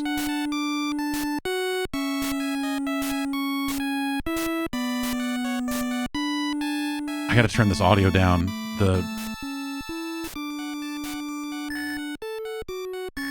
Alright, reel it in.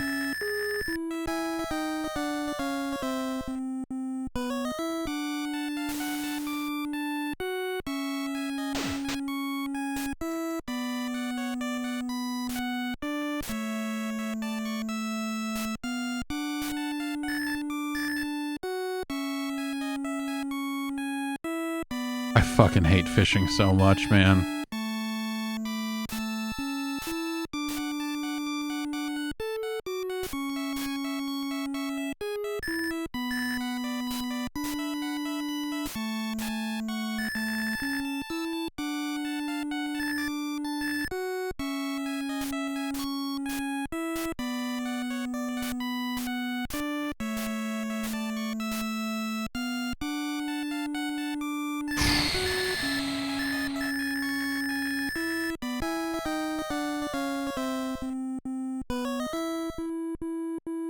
Let's go with a blue frog.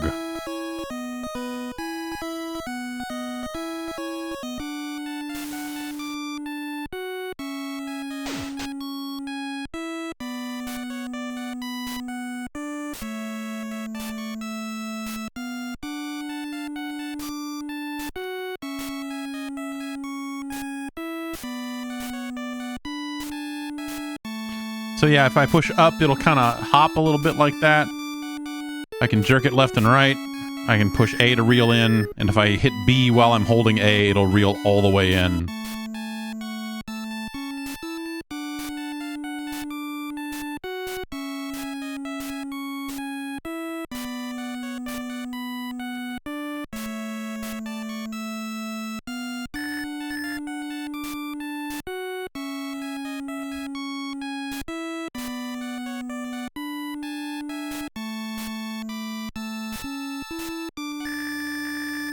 Let's go somewhere else.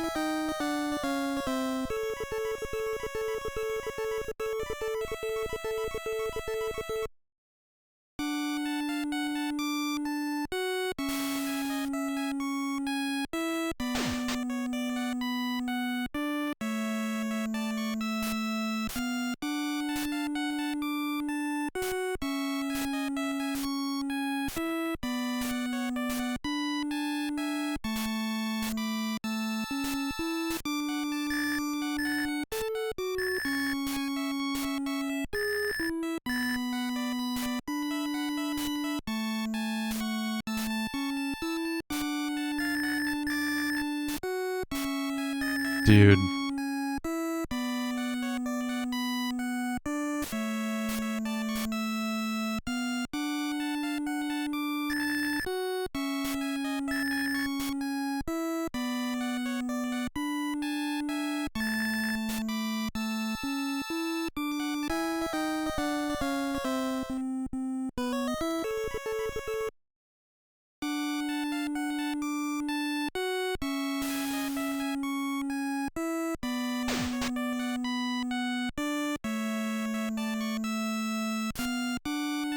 Like, if I don't see anything out here, should I just reel in and move? Or, like, can I attract a fish?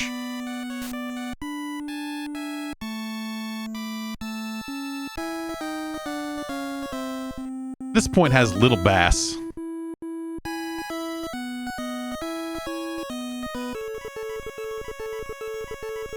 I'm not looking for little bass. I'm looking for big bass. Big bass!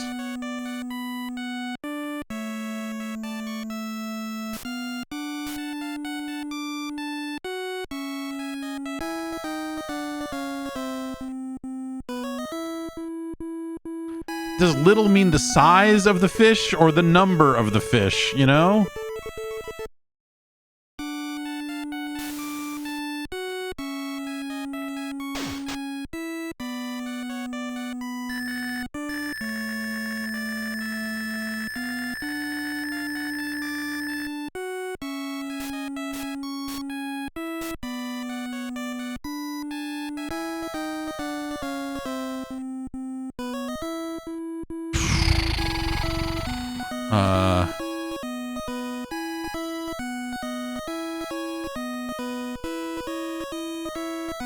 Let's go back to the original one, because hopefully it gave us one that was going to be good for the first area, because we said we were a beginner, right?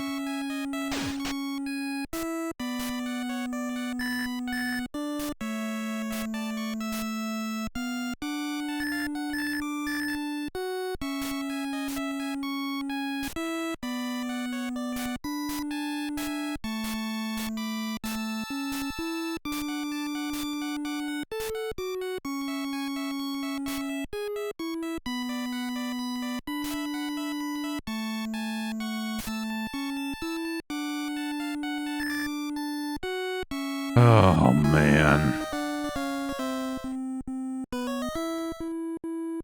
Well, I mean, it started us up here. Maybe this is the area that we want, you know?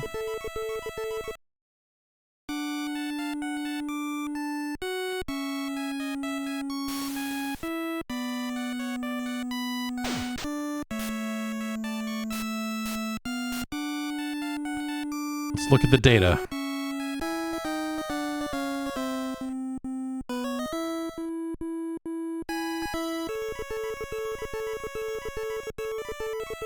Tips from the chat to try. Oh, what the heck?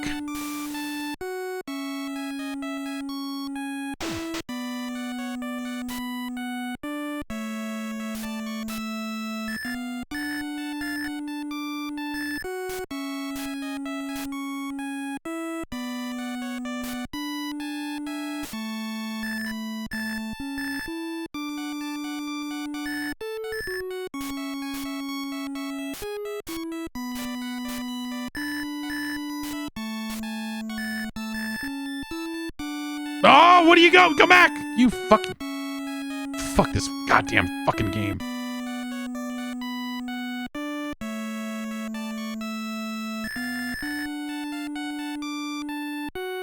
Start and select don't do anything here.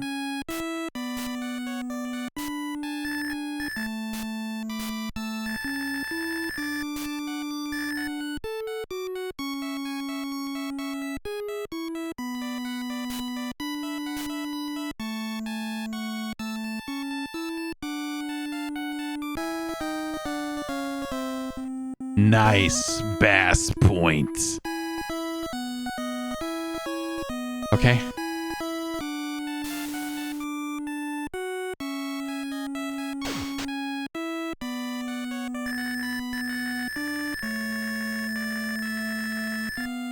Do I just need to sit? Because it feels like every time a fish comes on screen and I'm moving, it immediately goes away, even when I stop. Or do I need to, like, make it jump like it's real, like it's something alive? I don't even like seafood. I just, like, fishing to me, just across the board. I don't like things that require a ton of patience. I also don't especially like fish. So... You could drink on a couch, you know? You could get a nice couch. You could get a nice porch couch, put it out on your porch.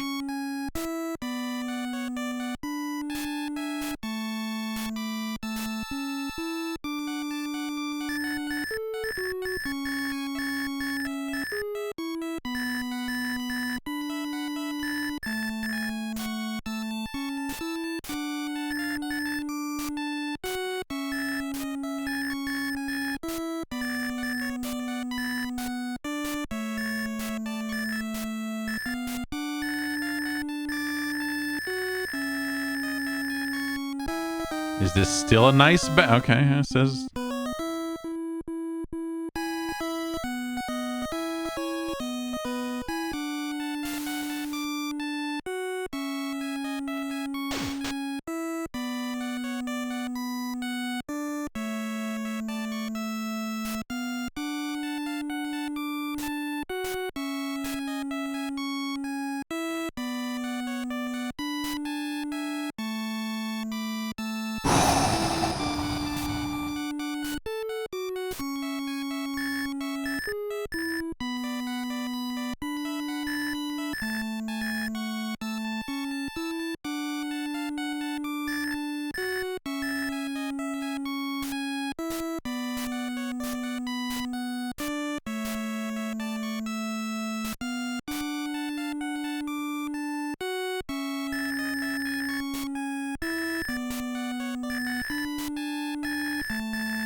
What the fuck am I doing, man?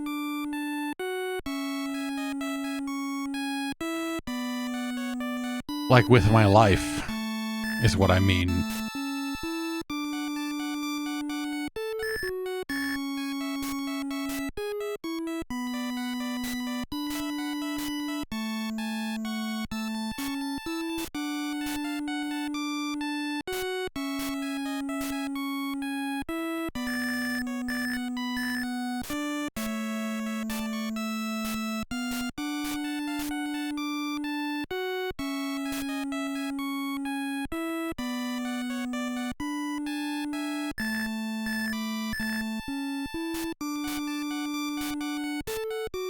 Come on.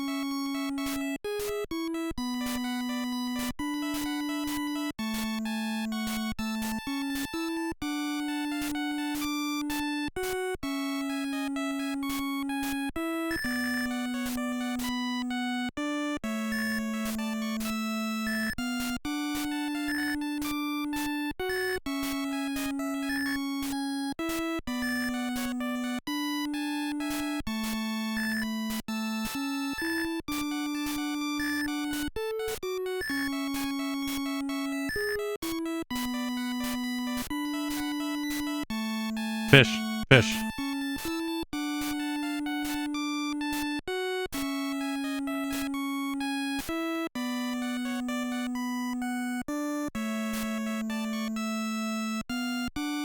But I kept moving. It didn't say that it went away, but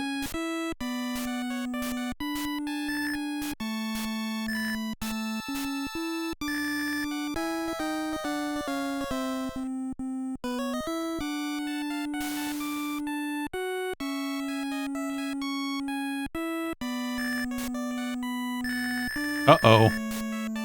Okay, we can always just recall with both buttons.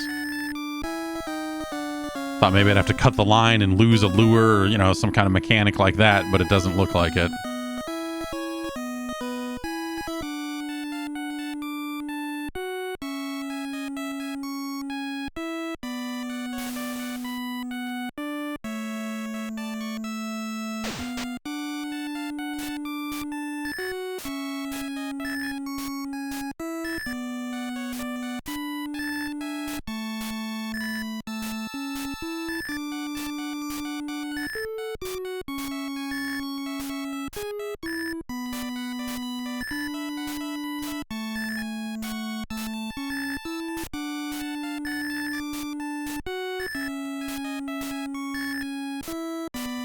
So abrasive. The audio is so abrasive.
Come on, fucker.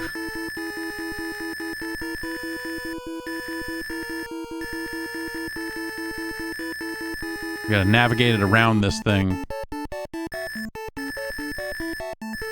Does that mean we're tiring the fish out or killing it? I guess either way, who cares? This ain't catch and release.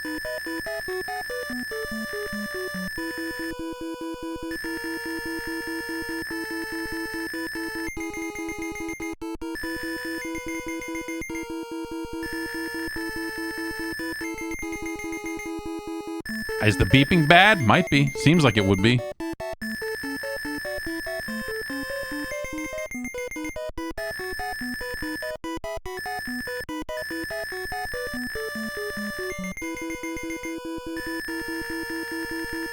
Ugh.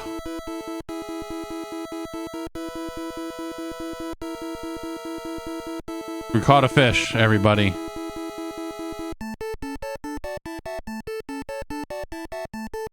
Why is it... Now what? Okay. Too bad. It's small. Fuck you. Bite my ass. Too bad.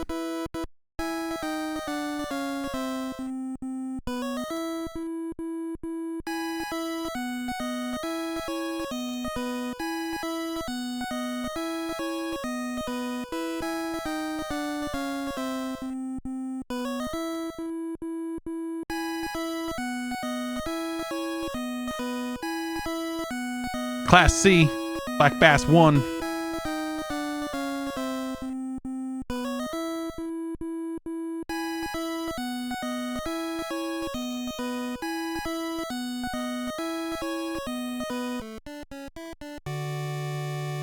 Oh, that's it, huh? It's not like, hey, you lost, hey, you won.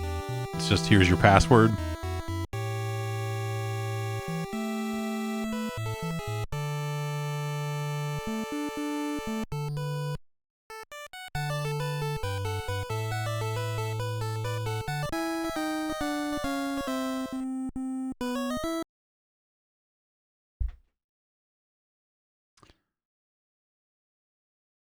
The Black Bass.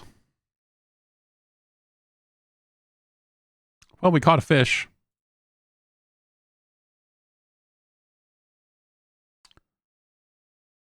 Oh, the list has scrolled down pretty far here to the bottom. That's weird. Is the Black Bass better or worse than Krusty's Funhouse? It's worse. Is the Black Bass USA better or worse than Raid on Bungeling Bay? It's worse.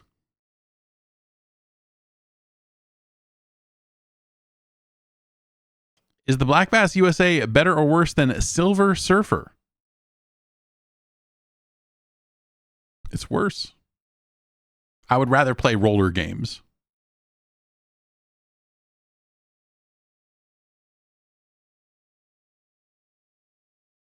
I would rather play that dog shit Port of Tubin.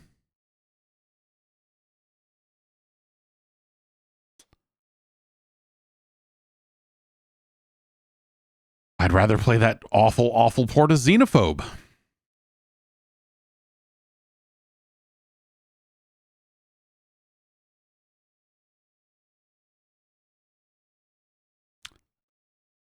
But it's not as bad as Snoopy's Silly Sports Spectacular. Is it better or worse than Deadly Towers? Oh. It's actually a weird question. Deadly Towers, pretty bad. But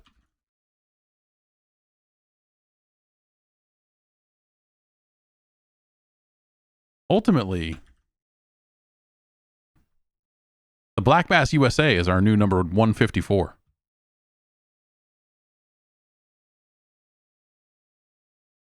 Congratulations to the Black Bass USA. Man. What a miserable thing. There are fishing games that, fishing games can be fun in their own weird way. That just, everything about the presentation, and the, just audio and especially the audio, feels like a criminal act. Speaking of criminals, Yoshi, that guy, has his own video game. And Drew has suggested that we play a game called Yoshi.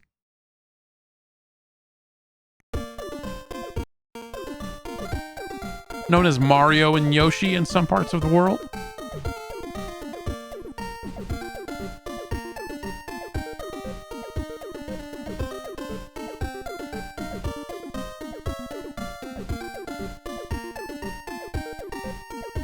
Compared to what we've been listening to today, this is the best music I've ever heard.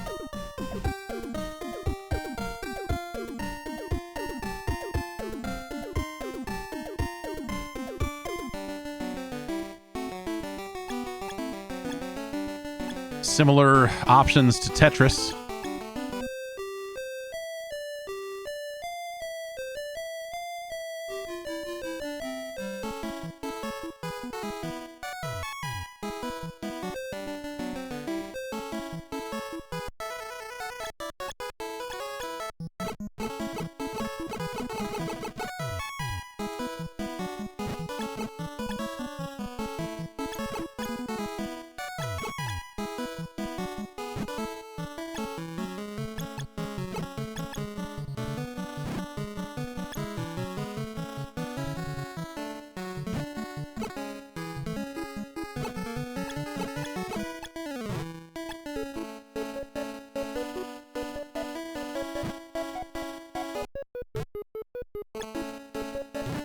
So am I correct in assuming that you kind of want to like stack a bunch of shit up in an egg and then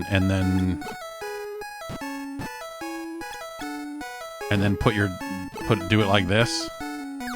Yeah. Okay. Hey, it's Yoshi.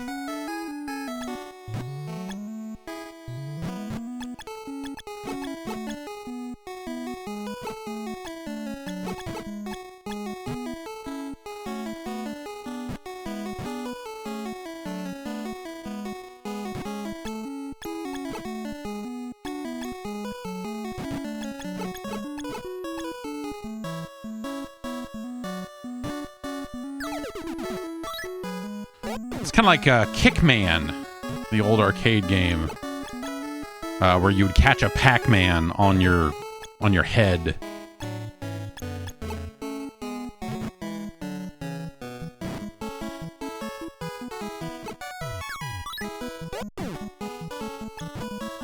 And then the Pac-Man would eventually eat everything.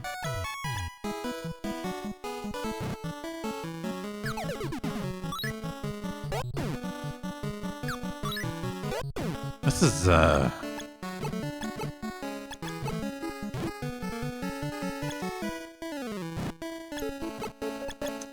what's the word?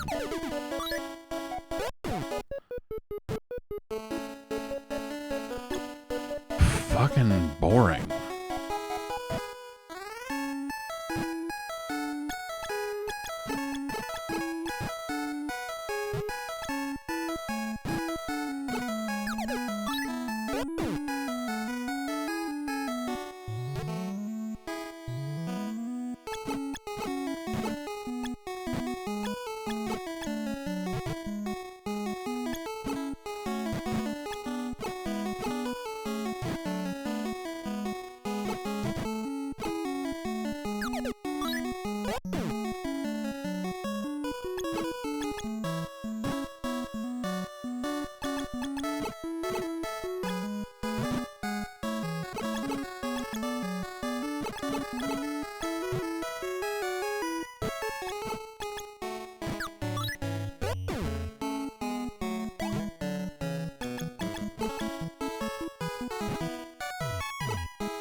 And does it only do it's vertical only, right? It's not even like if I do 3 in a row horizontally, will that do anything? No. This is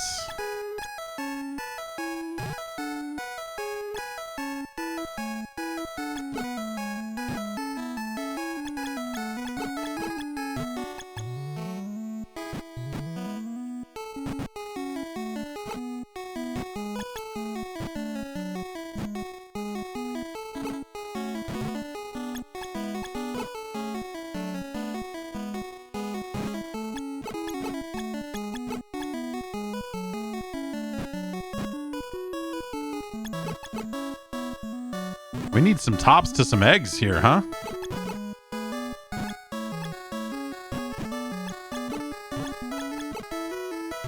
I decided to play it a little more risky, I guess. And there we go.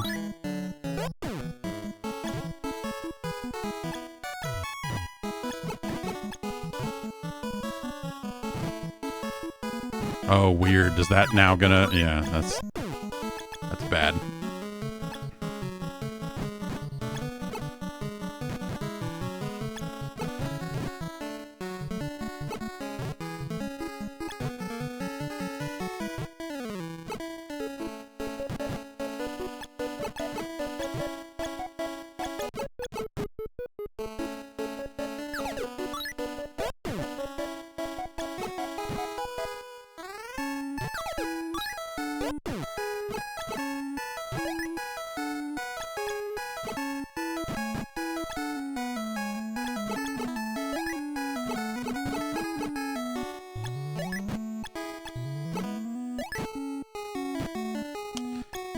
Yeah, you know, if it had horizontal matches, that would be just like, I don't know, a more interesting video game, I guess I would say. Oh, well, I don't know that we could do anything with that anyway.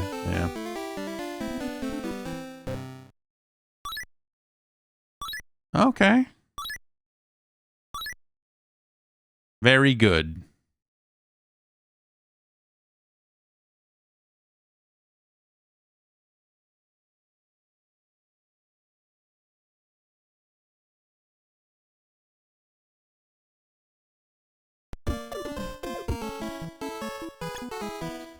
Let's try type B.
This is crummy.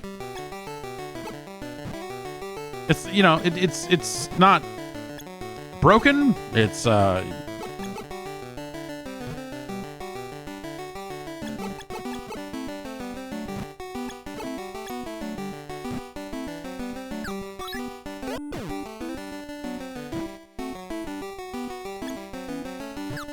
but geez, why?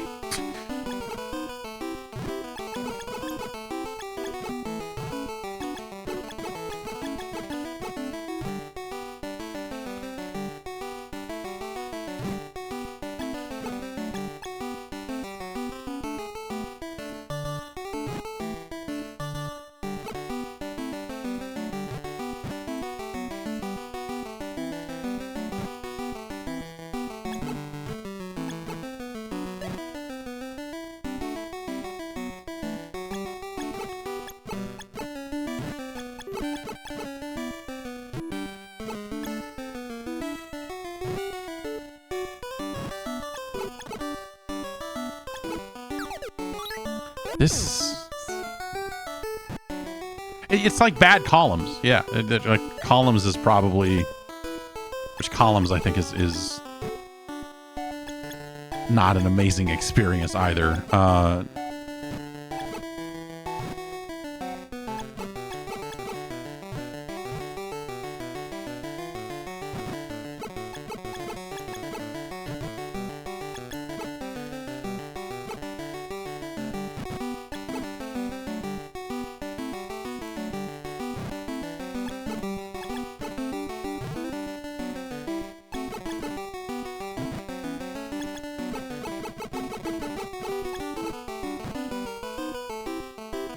A lot of, you know, the animation of Mario rotating is pretty good. I'll give it that.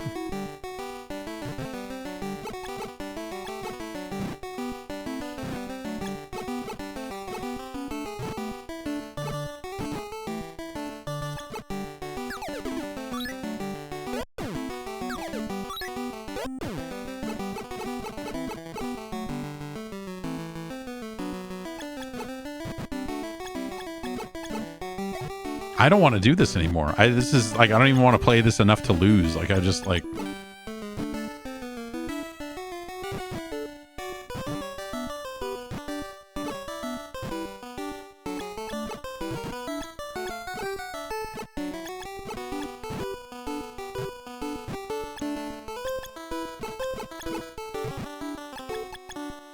Max level, high speed. Yeah, I'll try. Yeah, let's try max level and high speed and see. I mean, you know, then it's just out of hand, and that's, I don't know.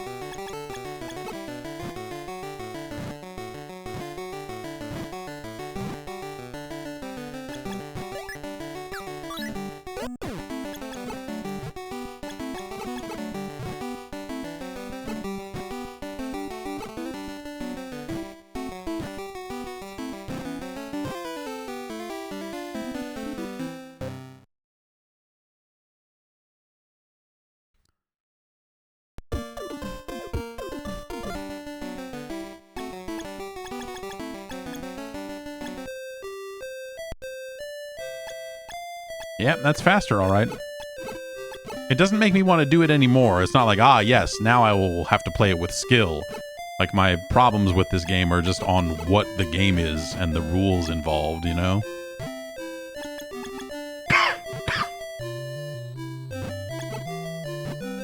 That's Yoshi for you. What are you gonna do? Yoshi sucks. Like, I don't know, we got this stupid dinosaur, like, yeah, I don't know, let's make a shitty puzzle game with our shitty character. It's perfect. Everyone will understand when it sucks. They'll be like, oh, well, yeah, of course it sucks. It's a Yoshi game.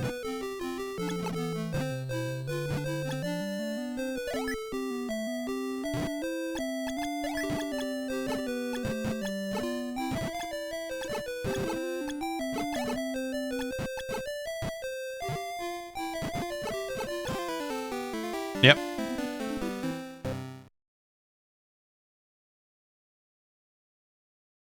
Okay.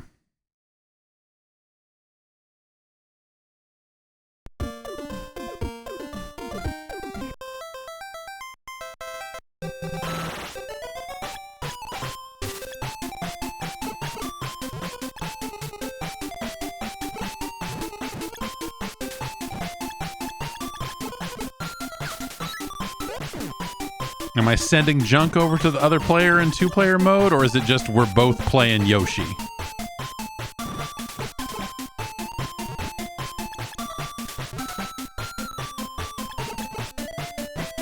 Let's try and bundle up a big egg, because I think that's kind of all we can really do.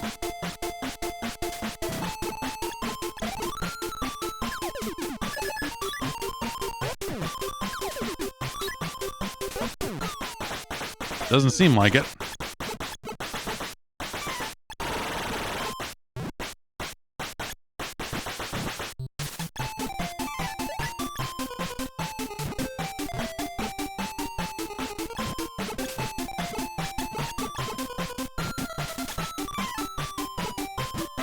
Yeah, better music than any of the single player options.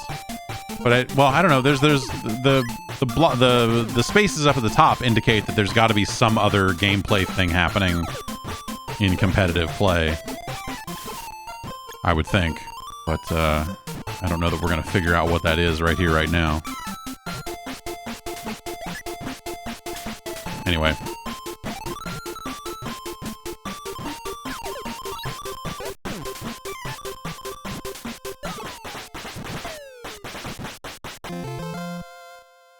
Oh, that's just who won the round. That's not where special moves don't go there. That's just round one went to Luigi. That sucks.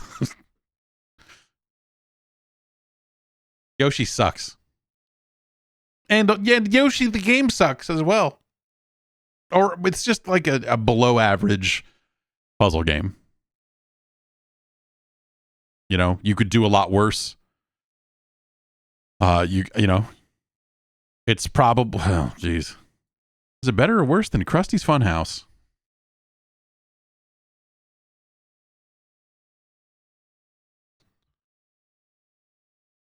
Weird question. Weird question.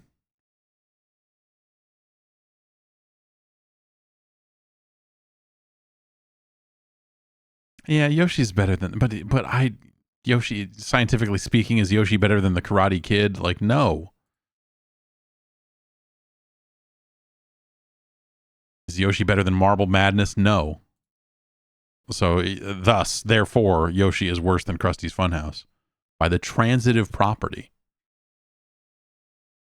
Krusty's Funhouse has levels and multiple levels, and like the game itself, it's the presentation in Krusty's Funhouse but there's a core of an idea there that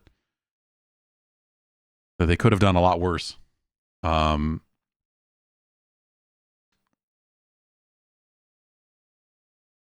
Yoshi is worse than Fester's Quest, but it's not worse than RoboCop.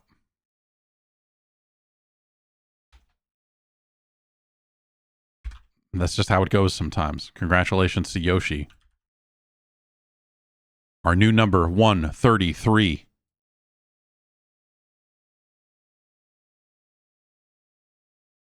Ugh. Ugh.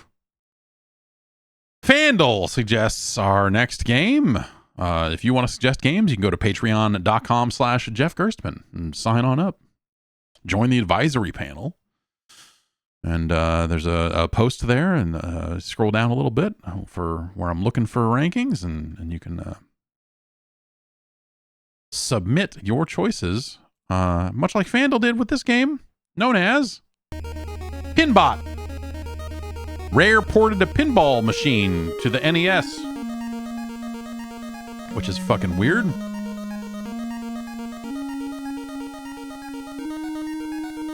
And they came up with a bunch of their own music, and like they did a couple of these, and it's just I don't think that art appears anywhere in the original Pinbot machine, if I remember correctly. So it's this weird.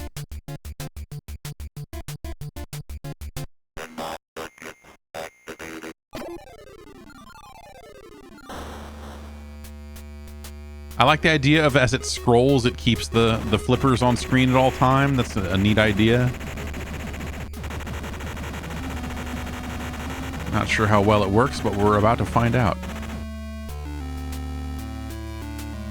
Little streaks on the balls, scores popping off the table like it was Zen friggin' pinball.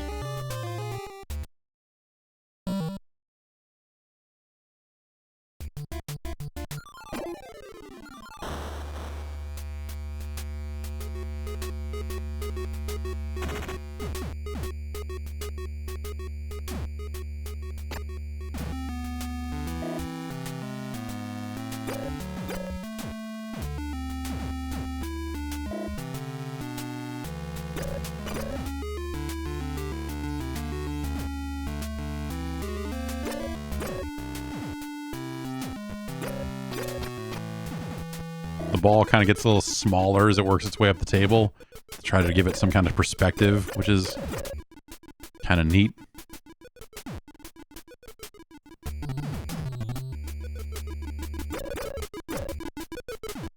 Pinbot is a fantastic pinball table. It's really good. It's really amazing. This doesn't, I don't know. This doesn't feel like it's capturing the feel of Pinbot to me.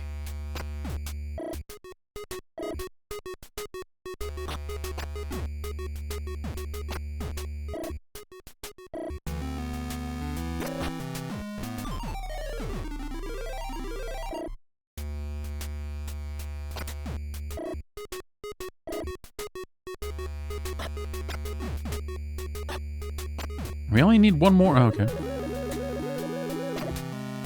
We only need one more target hit to open up the...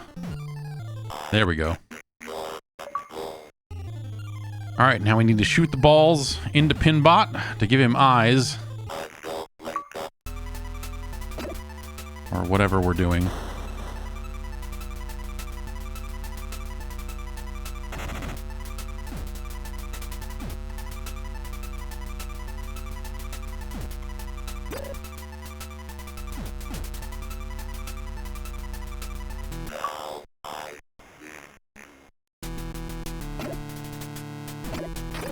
And now we've got multi-ball.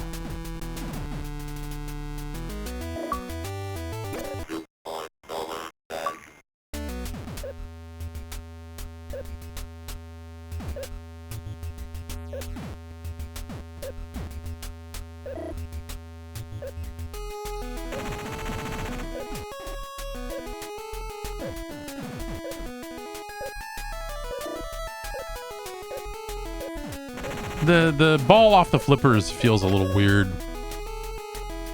Whoa, what the? Oh.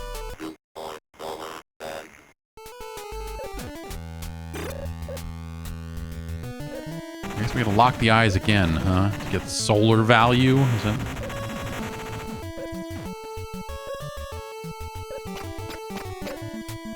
That seemed like it should have gone in there.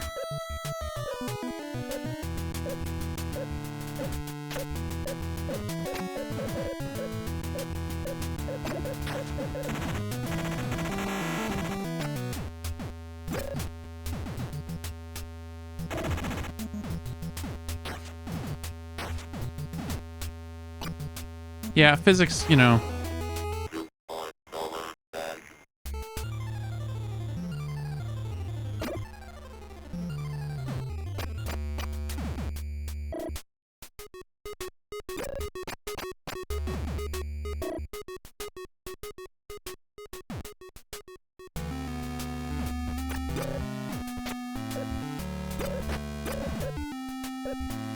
Bride of Pinbot is probably a better pinball machine overall.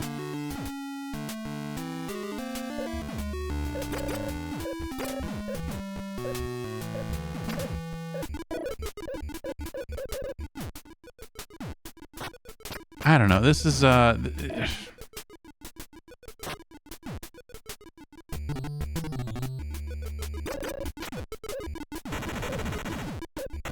doesn't like feel great. I don't. It's. But I guess at the same time, like it's just kind of its own thing. I don't know. It doesn't really feel like the real pinball table does. But it feels like they kind of almost aren't going for that, you know? Like they've, like, yes, it's the pinball table.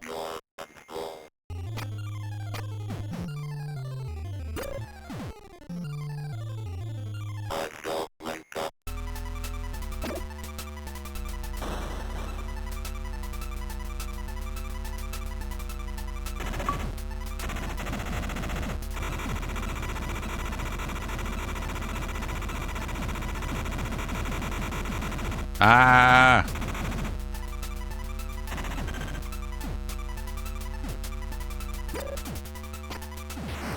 Ugh.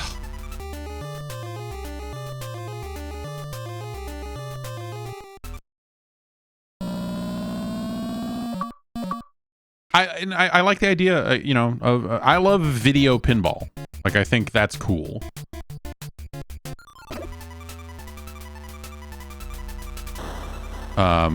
When it's done well.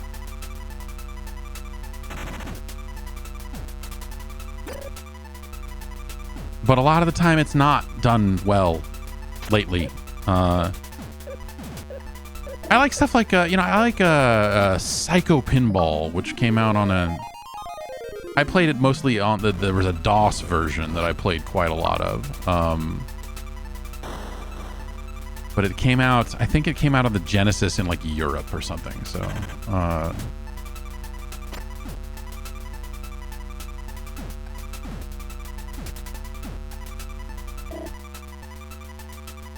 and you know, the stuff that came out on the Amiga, your Pinball Fantasies and so on, like that stuff's all really good too.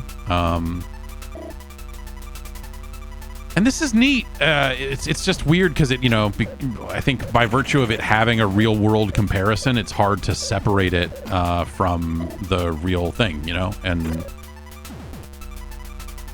the real thing is such a great pinball machine that this is just kind of funky. But so I'm trying to take it on its own merits.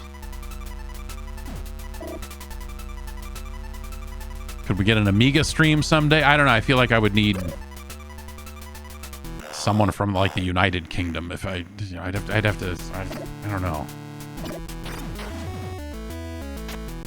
I don't know if I'm the right guy to solo an Amiga stream, but hey, you never know.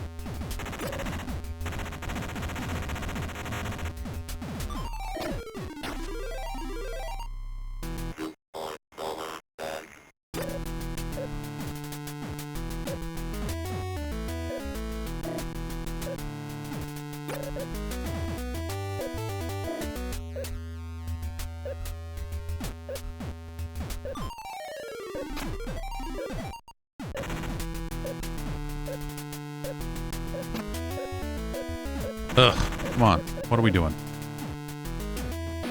Losing the ball. Oh, okay, well, that's right. It's the benefit of multi-ball. We're still going.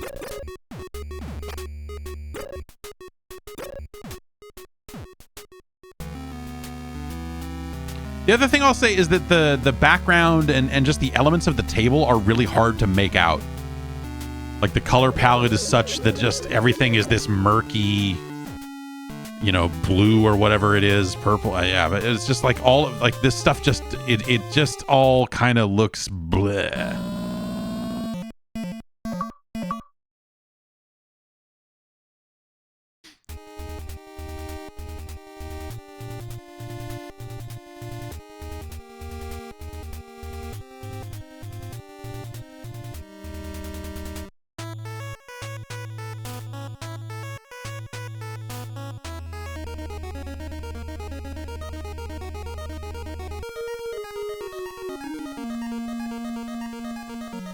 It's got that rare sound that kind of sounds like WrestleMania, or that same instrument from that WrestleMania game we played not that long ago. That's a miserable game.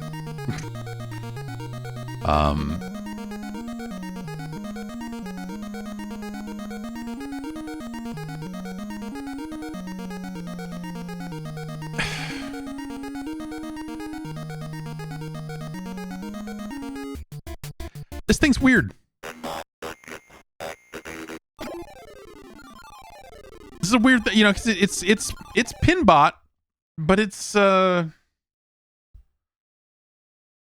doesn't feel like Pinbot.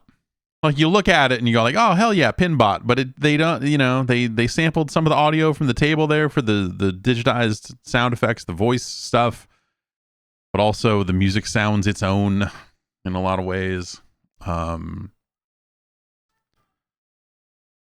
But it's okay. I mean, it's certainly better than Yoshi, if we're looking at a list here. It's certainly better than Kid Klown in Nightmare World. But you know, it's no Dino Wars Destruction of Spondaloose. You know,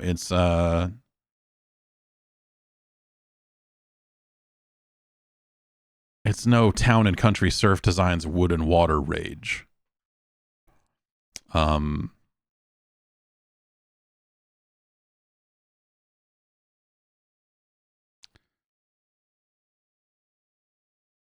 It's better than Remote Control. It's better than Conquest of the Crystal Palace. It's better than that Port of Mule. Is it better than Ivan Iron Man Stewart's Super Off-Road? Huh.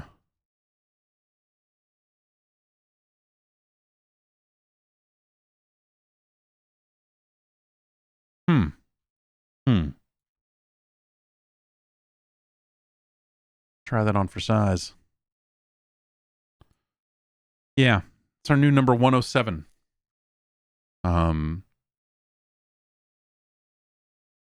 I think, you know, if we look at the times and look at some of the other pinball things that had come out by this point, you know, which is, you know, we're involving other platforms at this point, so it's kind of not really fully germane to this conversation. But, you know, I think there was stuff that was more unique and more interesting that was built from scratch for video, I suppose, as opposed to porting a real life pinball machine to the platform, which is kind of a weird concept back then. But they did it okay. As if Kid Klown wasn't enough, Tim suggests another game that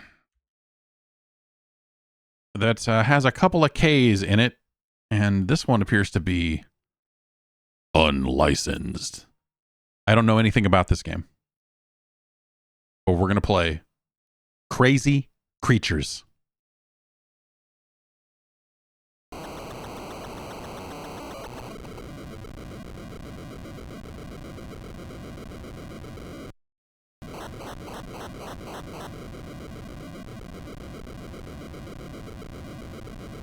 Hello? What are we doing here?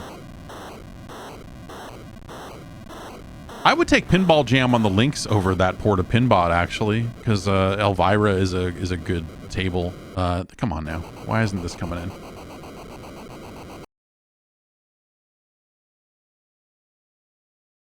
Okay. Try that again.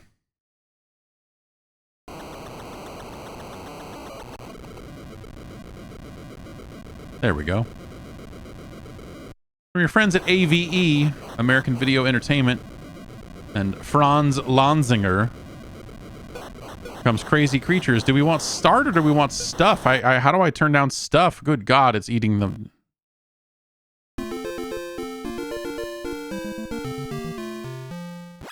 Oh, stuff, you say?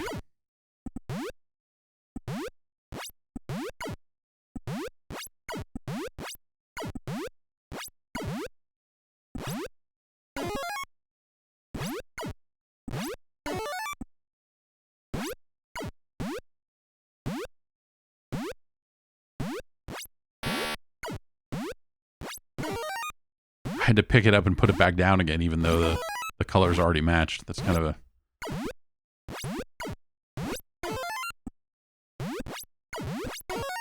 This is conceptually a very weird idea.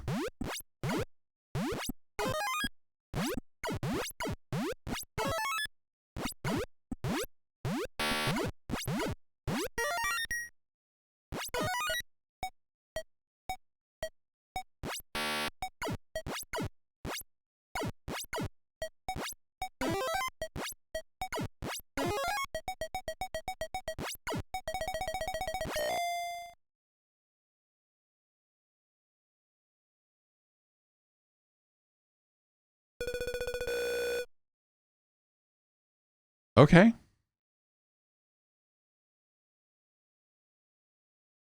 Well, that was just on the stuff menu. That wasn't even the real game. So let's try start, I guess. Okay, one player easy, level 1, go. Oh, is it just going to be is it get 3 animals in a row to make groups and try to clear the screen? Oh, is it just the same? Oh.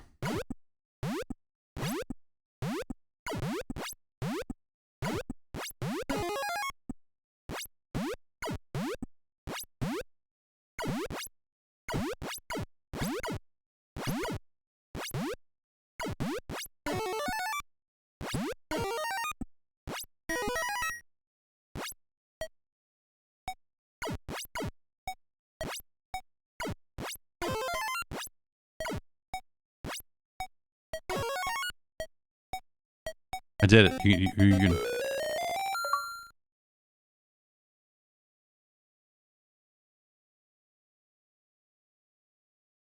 Press the A button twice on top of an existing group. Yeah, no, that's... yeah.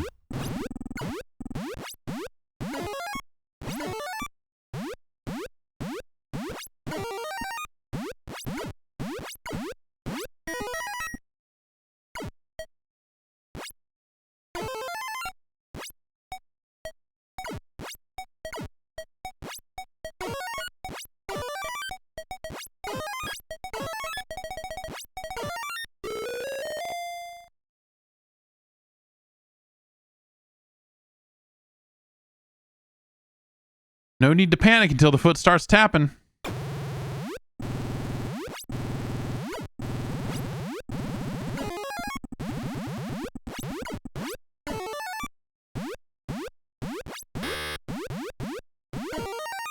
I feel like it'd be nice if I could just swap. Well, I guess you have to have a place to put them. That's why they don't do that. That's...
The levels are over so fast. It's kind of weird.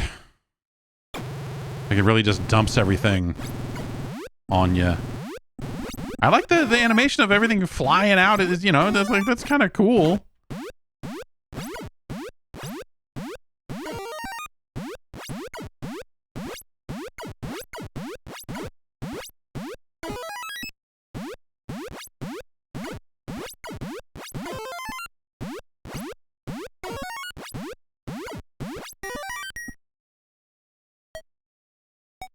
It's a lot of snakes.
Oh.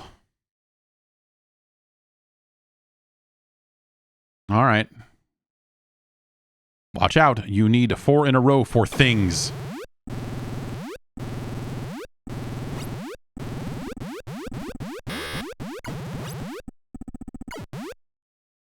Oh, man. I have to...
Oh, no.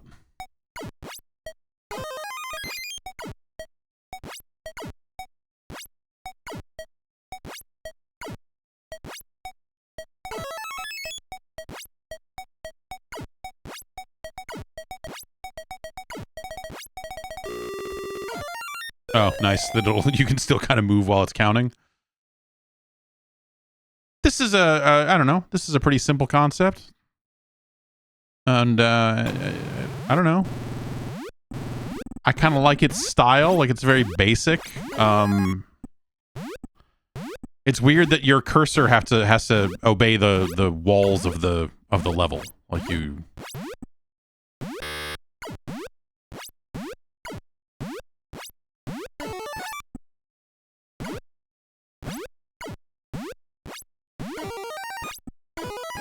Oh, the question marks are like wild.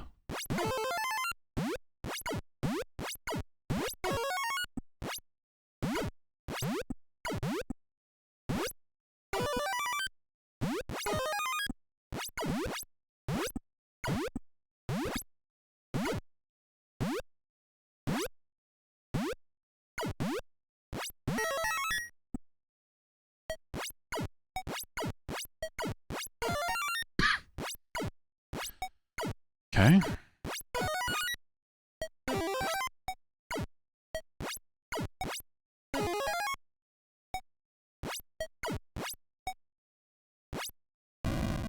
Oh, what the heck was it? Oh, that's weird.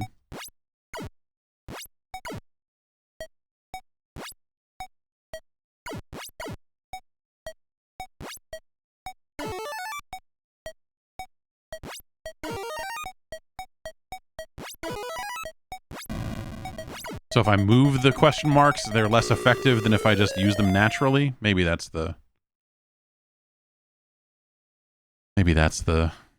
how they work. Tap B button while watching timer. Oh, can I like,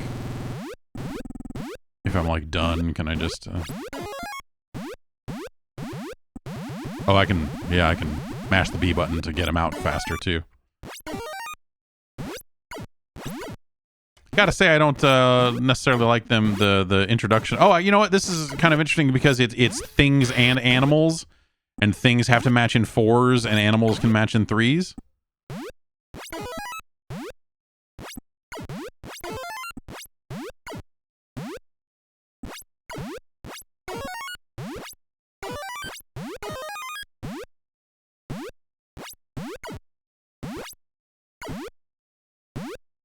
Oh, man.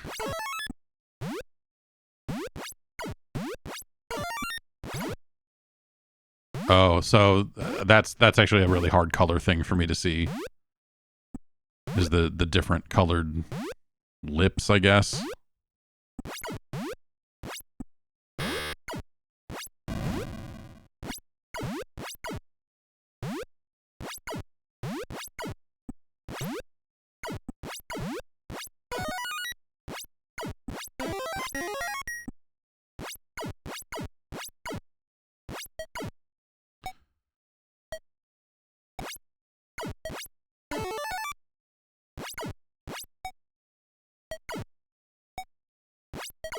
See, that doesn't...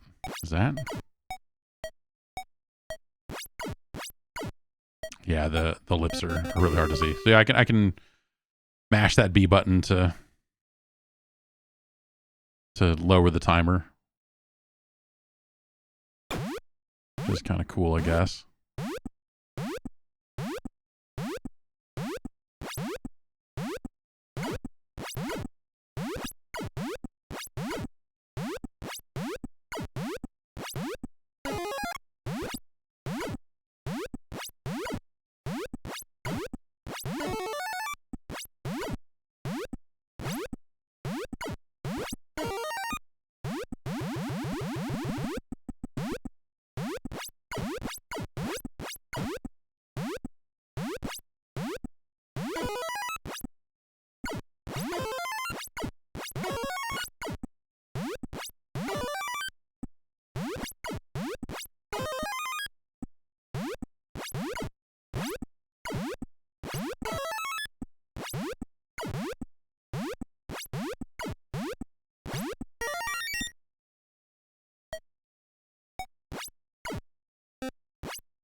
Yeah, so every time I tap the B button, I'll get points. There's probably not as many points as I would get if I actually cleared the pit.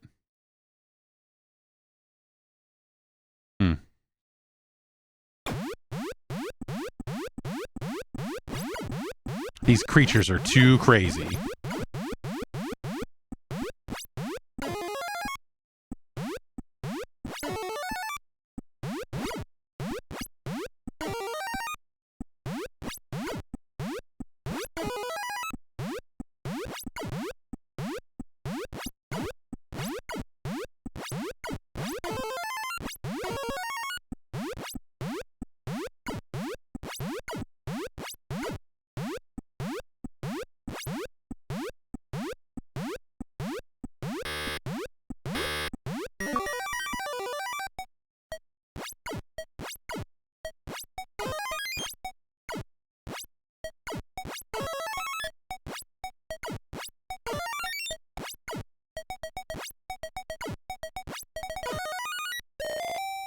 Huh. This is neat. Try the horizontal adjust. What? Pause, then hold select. Oh, look at that. We can... You got some overscan issues. You can... Unlicensed games, man. They don't care. Like, nah, man. Fuck it. Here.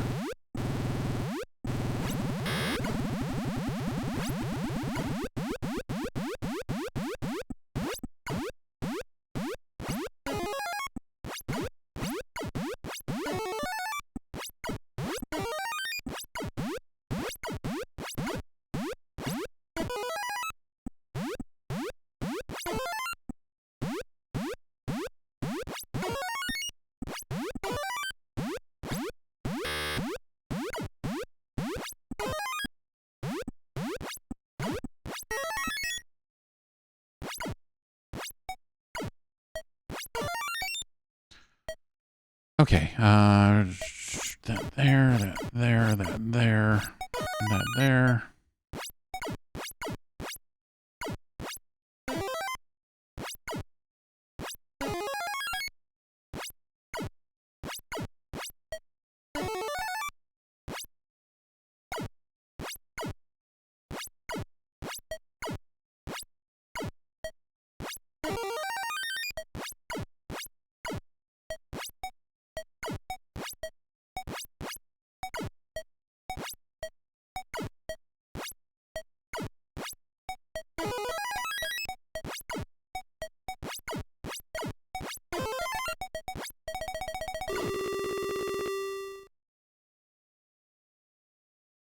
How do you lose?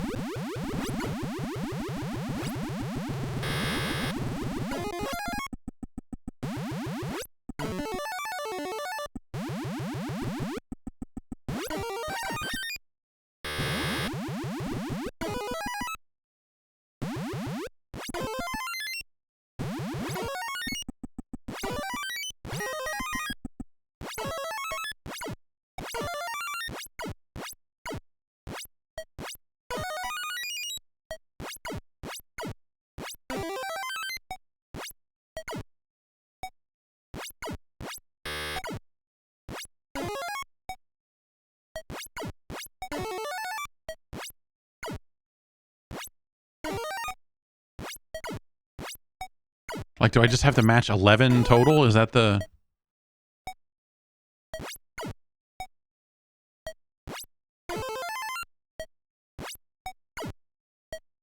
No, that's the... Yeah, that's the wave number. So what do I...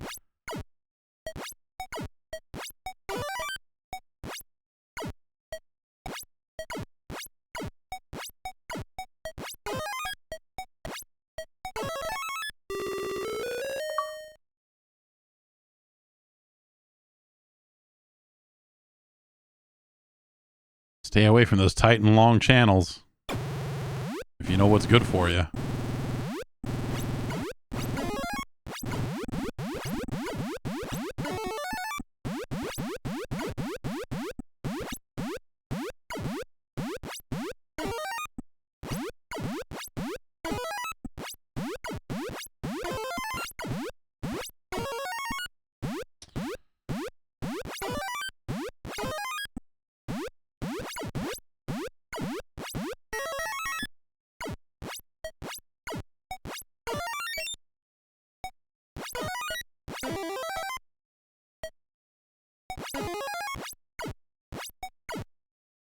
Yeah, I'm not really sure what the win or lose like conditions are here.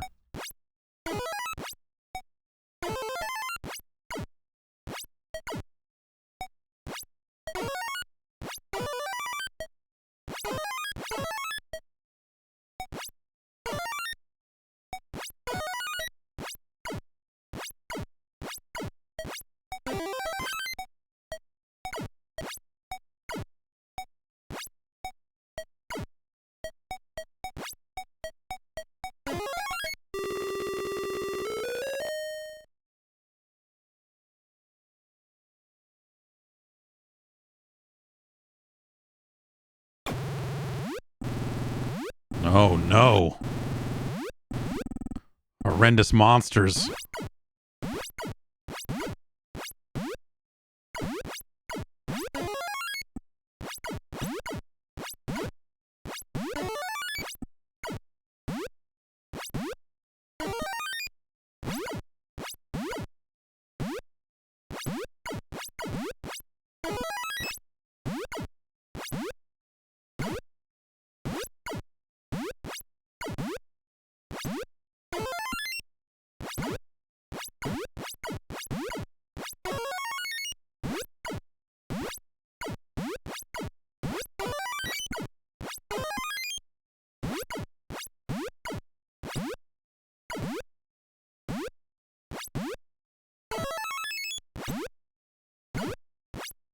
Okay, all right.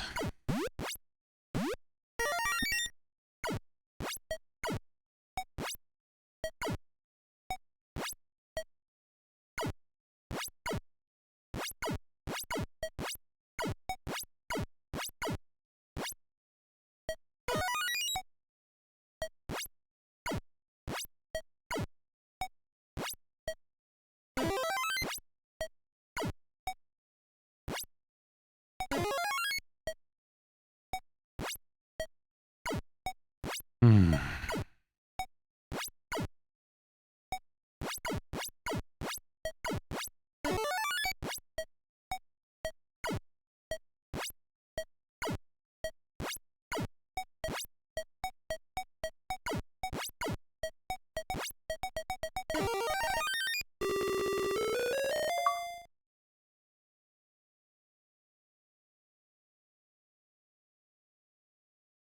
During competitive mode, you can trap your opponent. What? Wait.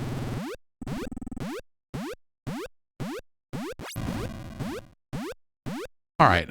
Let's just try to lose here and see what happens. Oh, I guess if the board fills up and you have no matches, right? I mean, that's... But, like, of course I have matches. Oh, I guess I didn't get one for a long enough time that it cancels out.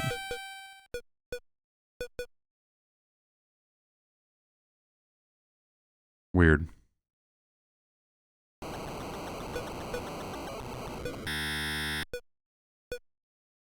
Competitive mode, huh? I push down on stuff, it just goes bam. Maybe if you have 2 controllers plugged in. No, it should have. It should be emulating 2 controllers plugged in right now. Was that an option here, or does it just start? Was 2-player? Okay, yeah, there it is. Interesting. This might be the best unlicensed game we've played so far.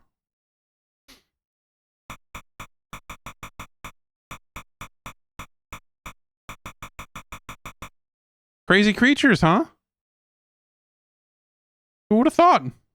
Thanks, Tim, for suggesting Krazy Kreatures. Where's that go on the list? Reminds me a little bit of, well, not entirely, but like Zookeeper. The puzzle game Zookeeper, not the arcade game Zookeeper. It's got a weird vibe to it. I mean, as an unlicensed game, it kind of has that thing, just that unlicensed game vibe. But yeah, it's a decent little kind of fast-moving, puzzly sort of thing. I don't know. It's fun. The controls are responsive. Like that's the other thing with a lot of unlicensed games is like the controls don't feel right, but that felt very, very right on and not bad at all. I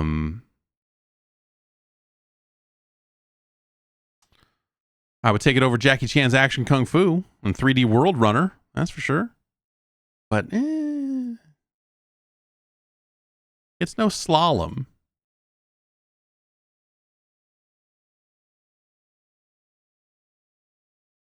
So we're kind of, I prefer it to Pipe Dream. I would take it over Pipe Dream. I would take it over that port of Archon, which is not super great. Zizix. It's better than Zizix's, but it's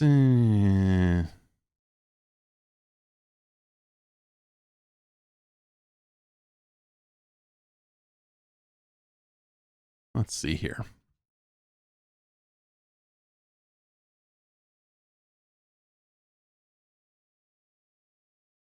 That makes Krazy Kreatures our new number 50. A top 50 game that Nintendo doesn't want you to play. Unlicensed video games are a true scourge upon a blight upon gaming culture. These filth bags with their trash factory broken game. You put that cartridge in your Nintendo, it's gonna make your Nintendo blow up and everybody's gonna die, man. There was an article in a magazine called Video Games Player. It was the first video game magazine I ever encountered. Like 81, 82, something like that. Like very early, you know, it's talking about arcade games for the most part. And there's an article in there about bootleg arcade machines.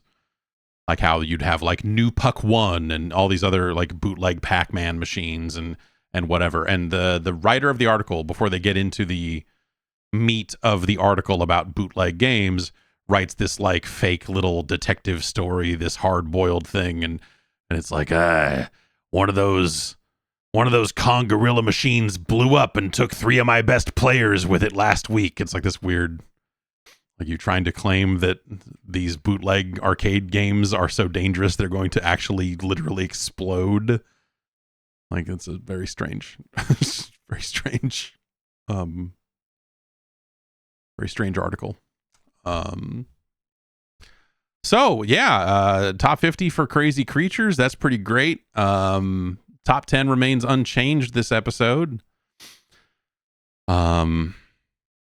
As does our bottom 10, but we are up to 166 games ranked. Actually, there's our 1, 2, 3, 4, 5, 6, 7, 8, 9. No, Black Bass USA edged its way into our bottom 10. A truly dreadful experience. A really mind-numbing sort of thing. When you're looking yourself in the mirror and saying, no, I'd rather play Deadly Towers, you know you're onto something special. So congratulations to the Black Bass. List is shaping up. Tetris ended up being the game I chose for this week, but it was almost Metal Gear. So I think in the near future here, we're going to probably play us some Metal Gear. I think about the music at the start of Metal Gear quite a lot. The little when you first start playing the game, dun dun dun dun dun. Like it's a good tune. But I guess I was thinking like that music never really resurfaced anywhere in the Metal Gear franchise, right? Because the NES version of Metal Gear is not really the official Kojima, developed, it's like a weird port from other people, and so it's quite a different game, and the MSX version of Metal Gear doesn't have that track in it as far as I remember. So I guess that music probably just lived and died right there in NES Metal Gear.